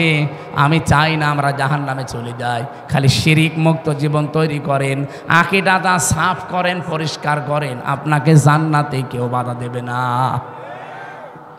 আমি সারা দেশে কোরআনের কথা বলে বেড়াই, আর আমার নিজের জেলার লোক যদি শিরিক করে, এই গোলাপ সার মাজারে যেয়ে, আরো একটা কি সার মাজার আছে না, ঘোড়া গরু ভেড়া ছাগল সব মরে আল্লাহর ওলি হয়ে যাচ্ছে, আমি কি করছি? কিসের ঘোড়া শাহ, কিসের হরিণ শাহ, সব বানানো। কবর খুঁড়ে দেখবেন কোনো আল্লাহর ওলি নেই, ওই ঘোড়া মরে গেছে বানিয়ে ঘোড়া শাহ বানিয়ে দিয়েছে। কোন ঘোড়া শাহ, কোন গোলাপ শাহ, কোন লালন শাহ, কোন শাহর কবরে যাওয়ার দরকার নেই। যদি কিছু লাগে তাহাজ্জুদের নামাজে বড় করে সেজদা দিয়ে চোখের পানি ফেলে আল্লাহকে বলেন। হ্যাঁ, কথা বলেন না কেন? অনেকে রাসূলুল্লাহর মহব্বতে অনেকে শিরিক করে ফেলে, বিশ্ব নবী তুলতে তুলতে আল্লাহর উপরে তুলে ফেলে। আমি মদিনা শরীফে শুধু হাত তুলেছিলাম নবীর রওজার পাশে, এভাবে আমি মোনাজাতটা এভাবে করতে করতে এভাবে হয়ে গেছে। আমি তো মানে আবেগে আছি। হঠাৎ পুলিশ সেখানে ছিল দাঁড়িয়ে, আমার হাতের ওপরে লাঠি দিয়ে দিয়েছে, আস্তে করে মৃদু বাড়ি। হাত খুলে চোখ খুলে দেখছি পুলিশ। কি ভাই? ওনারা জিজ্ঞাসা করলাম ওনার ভাষা দিয়ে আরবিতে, বেমা মুশকিলা। আমারে বলছে মুশকিল তো আছেই। কি মুশকিল, সমস্যা কি? ওর ভাষা দিয়ে আমারে বলছে, কেন আপনি এখানে চান? আপনার যদি কিছু লাগে তে নবীজির কাছে চাবেন কেন? আপনি তো চাবেন নবীজির মালিক যিনি। আপনার কিছু লাগলে আপনি যান, কাবা শরীফের দিকে মুখ করেন, আল্লাহর কাছে বলেন। একটা পুলিশ আকীদা কি সাফ দেখেছেন? আর সেদিন নাটোর থেকে আসছিলাম, পুলিশ আমার গাড়ি থামিয়ে বলছে, হুজুর দাঁড়ান। কি? গাড়ির সামনে যেমন নাম লেখা আছে, দেখে গাড়ি দাঁড় করিয়েছে। কি কি হয়েছে? এমন অনেক কাগজপত্র দেখবে না। জামার বোতাম খুলে বলছে, হুজুর ফু দিয়ে দেন। কেন? বলছে ডিউটি করছিলাম, হঠাৎ দেখলাম তাল গাছের ভেতরে কি জোরে নড়ে উঠেছে। তাল গাছের ভেতরে কি নড়ে উঠে ও ভয় পায়। ভয় তো এমনি পায়নি, কারণ আছে। কি কারণ বলবো? এটা কিছুক্ষণ আগে যিনি কথা বলছিলেন মাওলানা ইয়াসির, মাওলানা ইয়াসির শেষের দিকে আমি আসার সময় এই বাক্যটা শুনলাম যে বিশ্বনবী যেদিন নবুয়ত পাওয়ার পরে বাড়িতে এসেছিলেন, স্ত্রীকে ডাক দিয়ে বলেছিলেন, জাম্মিলুনি জাম্মিলুনি ইয়া খাদিজা বলেছিলেন। কি এর ভেতরে কিছু পেয়েছেন জীবনে? যে জাম্মিলুনি জাম্মিলুনি ইয়া খাদিজা, হে আমার খাদিজা আমাকে ঢেকে দাও, আমি ভয় পেয়েছি। কি? হযরতে খাদিজার সঙ্গে সঙ্গে 5টা কথা বলেছিলেন। প্রথমেই তিনি বললেন, কাল্লা, কখনোই না, আল্লাহি, আল্লাহর কসম, লা ইউখজিকাল্লাহু আবাদান, কখনো আল্লাহ আপনাকে অপমান অপদস্থ ভয় ভীতি, এখানে ইউখজি শব্দের শাব্দিক অর্থ প্রায় 33টা পেয়েছি। আপনি ভয় পাবেন না, দুশ্চিন্তা করবেন না। এই পৃথিবীতে কোনো ক্ষয় নেই, লয় নেই, কেউ আপনাকে ভীতি ভয় প্রদর্শন করতে পারে না। আপনি দুর্বল হবেন না, হীনমন্য হবেন না, ছোট ভাববেন না। এতগুলো অর্থ আছে এর ভেতরে। কোরআনে কারিমের একটা আয়াত পড়ছে আমি আলেমদের জন্যে, ওয়ালা তাহিনু ওয়ালা তাহজানু ওয়া আনতুমুল আ'লাউনা ইন কুনতুম মুমিনিন। সূরা আলে ইমরানের 139 নম্বর আয়াত, 4 নম্বর পারার 6 নম্বর পৃষ্ঠার 12 নম্বর লাইনে আছে। আয়াতটা আমি এর আগেও পড়েছি। দেখেন একটা নতুন তথ্য আছে। আল্লাহ বলেন হীনমন্য হবা না, ছোট ভাববা না, দুর্বল হবা না, ভয় পাবা না, চিন্তা করবা না। ওয়া আনতুমুল আ'লাউনা শব্দটা কিন্তু আরবি গ্রামার যারা পড়ায়, যারা বালাগাত মানতেক বোঝে, আমি আলেমদেরকে বলছি, আপনি জিজ্ঞাসা করে দেখেন এই আয়াতটা কিন্তু ঠিক নেই। ওয়া আনতুম আ'লাউনা এই শব্দটা যদি আ'লাউনা দিতেন, আলিফ লাম না দিতেন, তাহলে আরবি গ্রামারও জানি ঠিক থাকতো। কারণ মুবতাদা সব সময় মারেফা হয় আর খবর হয় সব সময় নাকেরা। আল্লাহ এখানে নাকেরাকে আলিফ লাম দিয়ে মারেফা করে দিলেন। নাকেরা যদি মারেফা হয়ে যায় ইফিদুল হাসরা, হসরের ফায়দা দেয়। আয়াতটা যদি আল্লাহ এইভাবে সাজাতেন ওয়ালা তাহিনু ওয়ালা তাহজানু ওয়া আনতুম আ'লাউনা, অর্থ হয়ে যেত। কিন্তু অর্থ হতো বাংলায় এই শেষে যে হর্ষাই আছে, তোমরাই বিজয়ী হবে। এই যে তোমরাই শেষে হর্ষাই আর বিজয়ী হবে শেষে হর্ষাই, এই দুইটা দেওয়া লাগতো না? তোমরা বিজয়ী হবে, বলেন তো, তোমরা বিজয়ী হবে আর তোমরাই বিজয়ী হবে একই কথা না? ইফিদুল হাসরা, হসরের ফায়দা দেয়, সীমাবদ্ধ হয়ে যায়। আল্লাহ রাব্বুল আলামিন বোঝাতে চেয়েছেন, হে নবী উম্মতদেরকে বলেন কোনো চিন্তা নেই, কোনো ভয় নেই, ছোট ভাববেন না, নিজেদেরকে হীনমন্য হবেন না, নিজেদেরকে কমজোরি মনে করবেন না, কখনো কোনো দুশ্চিন্তাগ্রস্ত হবেন না। অবশ্যই আপনারা বিজয়ী হবে ইন কুনতুম মুমিনিন, যদি মুমিন হতে পারো। যদি ইমানে ভেজাল থাকে তাহলে হবে না, যদি বিশ্বাসে ভেজাল থাকে হবে না। এজন্য আকীদাটা সাফ করেন, আমি আল্লাহ বলছি তোমরাই বিজয়ী হবে। এখানে এই জন্য আ'লাউনার আগে আলিফ লাম দিয়ে আল্লাহ নির্দিষ্ট করে দিয়েছেন, যদিও নাকেরাটা নির্দিষ্ট হওয়ার কথা ছিল না। নবীজিকে এখানে আল্লাহর নবীর স্ত্রী কথা বলতে গিয়ে শব্দের দিকে খেয়াল করে একটু দেখেন, কাল্লা আল্লাহি লা ইউখজিকাল্লাহু আবাদান। অথচ ওই সময়ও খাদিজা মুসলমান হয়নি, ওই সময়ও ঈমান আনেনি, উনি অতক্ষণও কিন্তু মুশরিক ছিলেন।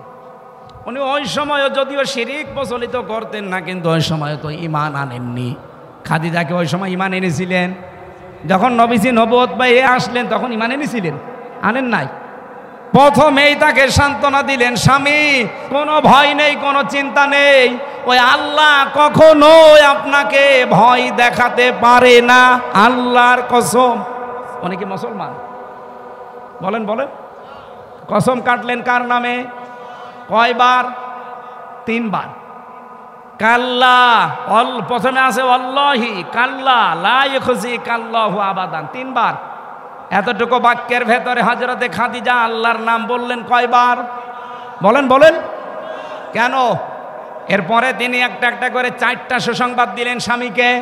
ইন্নাকা লা তাসিলুর রহিমা, আপনি আত্মীয়তার সম্পর্কগুলো ঠিক রাখেন। এ কথা শুধু শুধু বলেননি, গ্যারান্টি দিয়ে বলেছেন। ইন্নাকা, আবার লা, ইন্না কা, এরপর আবার লা, লামে তাকিদ। অবশ্যই অবশ্যই আপনি আত্মীয়তার সম্পর্ক ঠিক রাখেন। সুতরাং পৃথিবীতে যারা রক্তের সম্পর্ক ঠিক রাখে তাদের কেউ ভয় দেখাতে পারে না। আপনি ভয় পান কিসের? ওই পুলিশ মনে হয় ওর আত্মীয় স্বজনের হক মেরে খেয়েছে, আত্মীয়তার সম্পর্ক রক্তের সম্পর্ক ঠিক রাখে নাই, এই জন্য তাল গাছের ভেতরে কি নড়ে উঠেছে ওর ভয় লেগেছে। আপনি ট্রাকের চাকা বাস্ট হলেও ভয় পাবেন যদি রক্তের সম্পর্কগুলো আপনি ঠিক রাখতে না পারেন। আমি কথা বোঝাতে পেরেছি আশা করছি। এই জন্য আজকে থেকে আমাদের রক্তের সম্পর্ক যার সাথে আছে, আত্মীয় যদি দুর্বল হয়, গরিব হয়, সম্পর্ক ছিন্ন করা যাবে? বলেন বলেন, যাবে? বহু মানুষ আজ আমরা ছিন্ন করছি কাদের কারণে? স্ত্রীর কারণে। বহু স্বামী এখানে বসে আছে, দেখতে ভালো মানুষ মনে হলে কি হবে? নিজের স্ত্রীর কারণে নিজের আপন বোনের সাথে সম্পর্ক ভালো না। এই কথা বলছে না কেন? সম্মানিত মা বোনেরা, শুধু নামাজ পড়ে রোজা রেখে কালো বোরকা পরে জীবনও জান্নাতে যেতে পারবেন না। আপনার স্বামীর যদি আপনি চান যে বেশি দিন বেঁচে থাক আমার স্বামী, তার সম্পদ তার সম্মান আরও বেড়ে যাক, আপনি সব সময় চিন্তা করবেন স্বামীকে দিয়ে যে তুমি যা করো করো, কিন্তু সম্পর্কগুলো ঠিক রাখো রক্তের। কিন্তু আজ 100টার 98টা পরিবারে আমরা স্ত্রীর কারণে আর শাশুড়ির কারণে আমার নিজের বোনের সাথে ভাইয়ের সাথে সম্পর্ক রাখতে পারি না। এরকম মানুষ আছেন কারা? হাত তোলেন তো। এই 2 ঠিক আছে, আছে আছে। সম্মানিত মা বোনেরা, না আপনারা কুষ্টিয়ার মেয়ে, বাইরের জেলা থেকে এসেছেন যারা, তারাই মনে হয় এগুলো করছে। হয়তো বলছে হ্যাঁ ঠিক, কুষ্টিয়ার মেয়েরা তো এত ছোট মনের না। সম্মানিত মা বোনেরা, আমি অন্য জেলার কথা বাদ দিলাম, পাশেই মনে হয় পাবনা, পাবনা, রাজশাহী, এদিকে মেহেরপুর, চুয়াডাঙ্গা, রাজবাড়ি। চুয়াডাঙ্গায় নেই, ওটার বাড়ি চুয়াডাঙ্গায়। কুষ্টিয়ার মেয়েরা যারা এসেছেন, আপনাদের হাতে পায়ে ধরে বলছি, মা, মেয়ে, বোন, ফুফু যাই বলেন, বাইরের জেলায় যান, নিজের জেলায় থাকেন, স্বামীকে সবসময় উদ্বুদ্ধ করবেন যে তুমি যদি বেশি দিন বেঁচে থাকতে চাও আর সম্পদ আর সম্মান দুনিয়ায় কামাতে চাও, সম্পর্কগুলো ঠিক রাখো রক্তের। আমার কথা শুনে তুমি কিছু করতে যাবা না, এরকম মহিলা আমরা তৈরি করতে চাই না। সম্মানিত মা বোনদেরকে আল্লাহ এরকম উদার মনের হওয়ার তৌফিক দিন। তাহলে এই মেয়েরা বাইরের জেলায় গেলে, বাইরের কোনো জায়গায় স্বামীর বাড়িতে গেলে জেলার সুনাম হবে যে না, বিয়ে করতে চাইলে কুষ্টিয়ায় করব। আমাদের কপাল ভালো কি খারাপ আমরা জানি না, বাইরের জেলায় বিয়ে করে এখন ভালো আছি, এটা তার মাইকে বলা যাচ্ছে না, ভালো আছি আলহামদুলিল্লাহ। মেয়েদেরকে বলছি, সম্মানিত মা বোনেরা, মন উদার করবেন। আজ হাজারো স্বামী আমরা মানসিক রোগী হয়ে গেছি আপনাদের ছোট মনের কারণে। এরকম রোগী স্বামী আছেন কারা? হাত তোলেন। এই ক্যামেরা ওইদিকে মারো, তোলেন, কোনো ভয় নাই, তোলেন। ক্যামেরা আমার দিকে মারা, তোলেন আপনি। কুষ্টিয়া জেলা ভালো, আগেও জানতাম, যে এত ভালো জানতাম না, আলহামদুলিল্লাহ। যাক, এবার মিডিয়ায় প্রচার হচ্ছে, আমার একটা দাম থাকবে, সারা বাংলাদেশে গেলে বউ কিছু করে বলতে পারবো আমার জেলা 1 নম্বরে আছে। এখানে কোনো মানুষ বাবা মা থেকে আলাদা হয় না, শুধু দৌলতপুরে হয়। এই না মানে পেপারে আসে কি, ফেরেশতারা দেয়। আমাদের জাতির পিতার সন্তান হযরত ইব্রাহিমের ছেলে ইসমাইল বাবার খুশির জন্যে নিজের স্ত্রীকে তালাক পর্যন্ত দিয়েছিলেন। অথচ আজ এই যে রাজশাহীতে দেখেছেন না, 2 পুত্রবধূর সাথে শ্বশুর ঝগড়া করে টেনের নিচে মাথা দিয়েছে। এরকম বউ তো 14টা বাদ দেওয়া দরকার। সম্মানিত মা বোনেরা, বেশি বলে ফেললাম, আপনারা মন খারাপ করবেন না। আমি জেলখানায় থাকতে 3টা বছর যেহেতু বসেছিলাম এক ঘরে, কষ্ট করে করে কয়েকটা বই মেয়েদের উপরে লিখেছিলাম, পারিবারিক জীবনে যে অশান্তি আর এর মেটানোর পদ্ধতিগুলো কি কি। এটা এই গাড়িতে কয়েক পিস আছে, মেয়েদেরকে নিয়ে উপহার দেবেন। নিজের মেয়ে বিয়ে হয়নি এখনও, তারে পড়াবেন। স্বামীর বাড়ি যাওয়ার আগে এটা পড়, 120 পৃষ্ঠা লিখেছি। এরপরে নিজের বউকে পড়াবেন, নিজের ফুফুকে দেবেন, নিজের মাকে পড়াবেন। ওই যে গাড়ি আছে সাদা গাড়ি, যাওয়ার সময় ওটা নিয়ে যেয়ে ওদেরকে দেবেন। আর শিক্ষিত মানুষ যারা আছেন, বিশেষ করে 8, 9, 10, এরপরে ইন্টার, ডিগ্রি যারা অনার্স মাস্টার্স করা, তাদের সৃষ্টি নিয়ে একটা বই লিখেছি, ওইটা নিয়ে যাবেন শিক্ষিত মানুষরা। আরে ভাই, বই মানুষকে ঠকায় না, এগুলো পড়েন, আপনার জ্ঞান আরও বাড়বে, আল্লাহর কাছে আপনি সেজদা দিতে বাধ্য হবেন। আমি যে কথা বলছিলাম, মানুষের ভেতরে ভীতি সৃষ্টি হওয়ার পেছনে কারণ মানুষের এই আকীদা, এই যে পরিষ্কার না হওয়া, এবং যারা রক্তের সম্পর্কগুলো ছিন্ন করে। হযরতে খাদিজা রসুলকে এইটাই শুনিয়েছিলেন, ভয় পাবেন না, আপনি রক্তের সম্পর্ক ঠিক রাখেন, পৃথিবীর কোনো জিন, পরি, ভূত, পেতনি আপনাকে ভয় দেখাতে পারে না। আপনিও ভয় পাবেন না যদি রক্তের সম্পর্ক অটুট রাখতে পারেন। আমি সহ যারা এসেছি, মা বোনদেরকে আমি সাহায্য করার জন্য বলছি, আর আমরা উদ্বুদ্ধ হচ্ছি প্রত্যেক জায়গায় আমাদের রক্তের সম্পর্ক যেন ঠিক থাকে। পারবেন না এই ওয়াজটা মনে রাখতে, আমল করতে? আল্লাহ তৌফিক দিন। 5টা বিষয় যদি থাকে ইসলামে পরিপূর্ণ আসা যায়। আকীদা সাফ, 2 নম্বরে আত্মসমর্পণ করা, এটা সূরা বাকারার 131 নম্বর আয়াতে দলিল আছে। 3 নম্বরে চরিত্র উন্নত করা, উত্তম চরিত্রের অধিকারী হওয়া। 4 নম্বরে প্রত্যেকটা কাজে ইখলাস তৈরি করা, যা করবেন আল্লাহর জন্যে। যদি আপনি দিনের কাজ করতে গিয়ে, একামতে দিনের কাজ করতে গিয়ে কেউ বাধা দেয়, কেউ গালি দেয়, রাজাকার বলে বলুক, কারণ আমি করছি কার জন্যে? ইউজাহিদুনা ফি সাবিলিল্লাহ ওয়ালা ইয়াখাফুনা লাওমাতা লাইম। আমার তেলাওয়াতকৃত হাদিসের 6 নম্বর পয়েন্টে এটা আছে। 5 নম্বরে হচ্ছে নিজের লেনদেনগুলো ঠিক করা। এই তারাগনিয়া, এরপরে হোসেনাবাদ বাজারে বহু মানুষ বাকি খায়, বাকি হওয়ার পরে দোকানের সামনে দিয়া যায় না, অন্য রাস্তা ধরে। আপনি যতই বুজুর্গ দাবি করেন, তাহাজ্জুদ পড়েন, আপনি ইসলামে এখনো পরিপূর্ণ প্রবেশ করতে পারেননি। কারণ পরিপূর্ণ ইসলামে আসতে হলে এই 5টা বিষয় মাস্ট বি ভেতরে আনা লাগবে। আমি সহ প্রত্যেককে আল্লাহ এগুলো আমল করে দুনিয়ার জীবন ত্যাগ করার তৌফিক দিন। আমিন, আল্লাহুম্মা আমিন।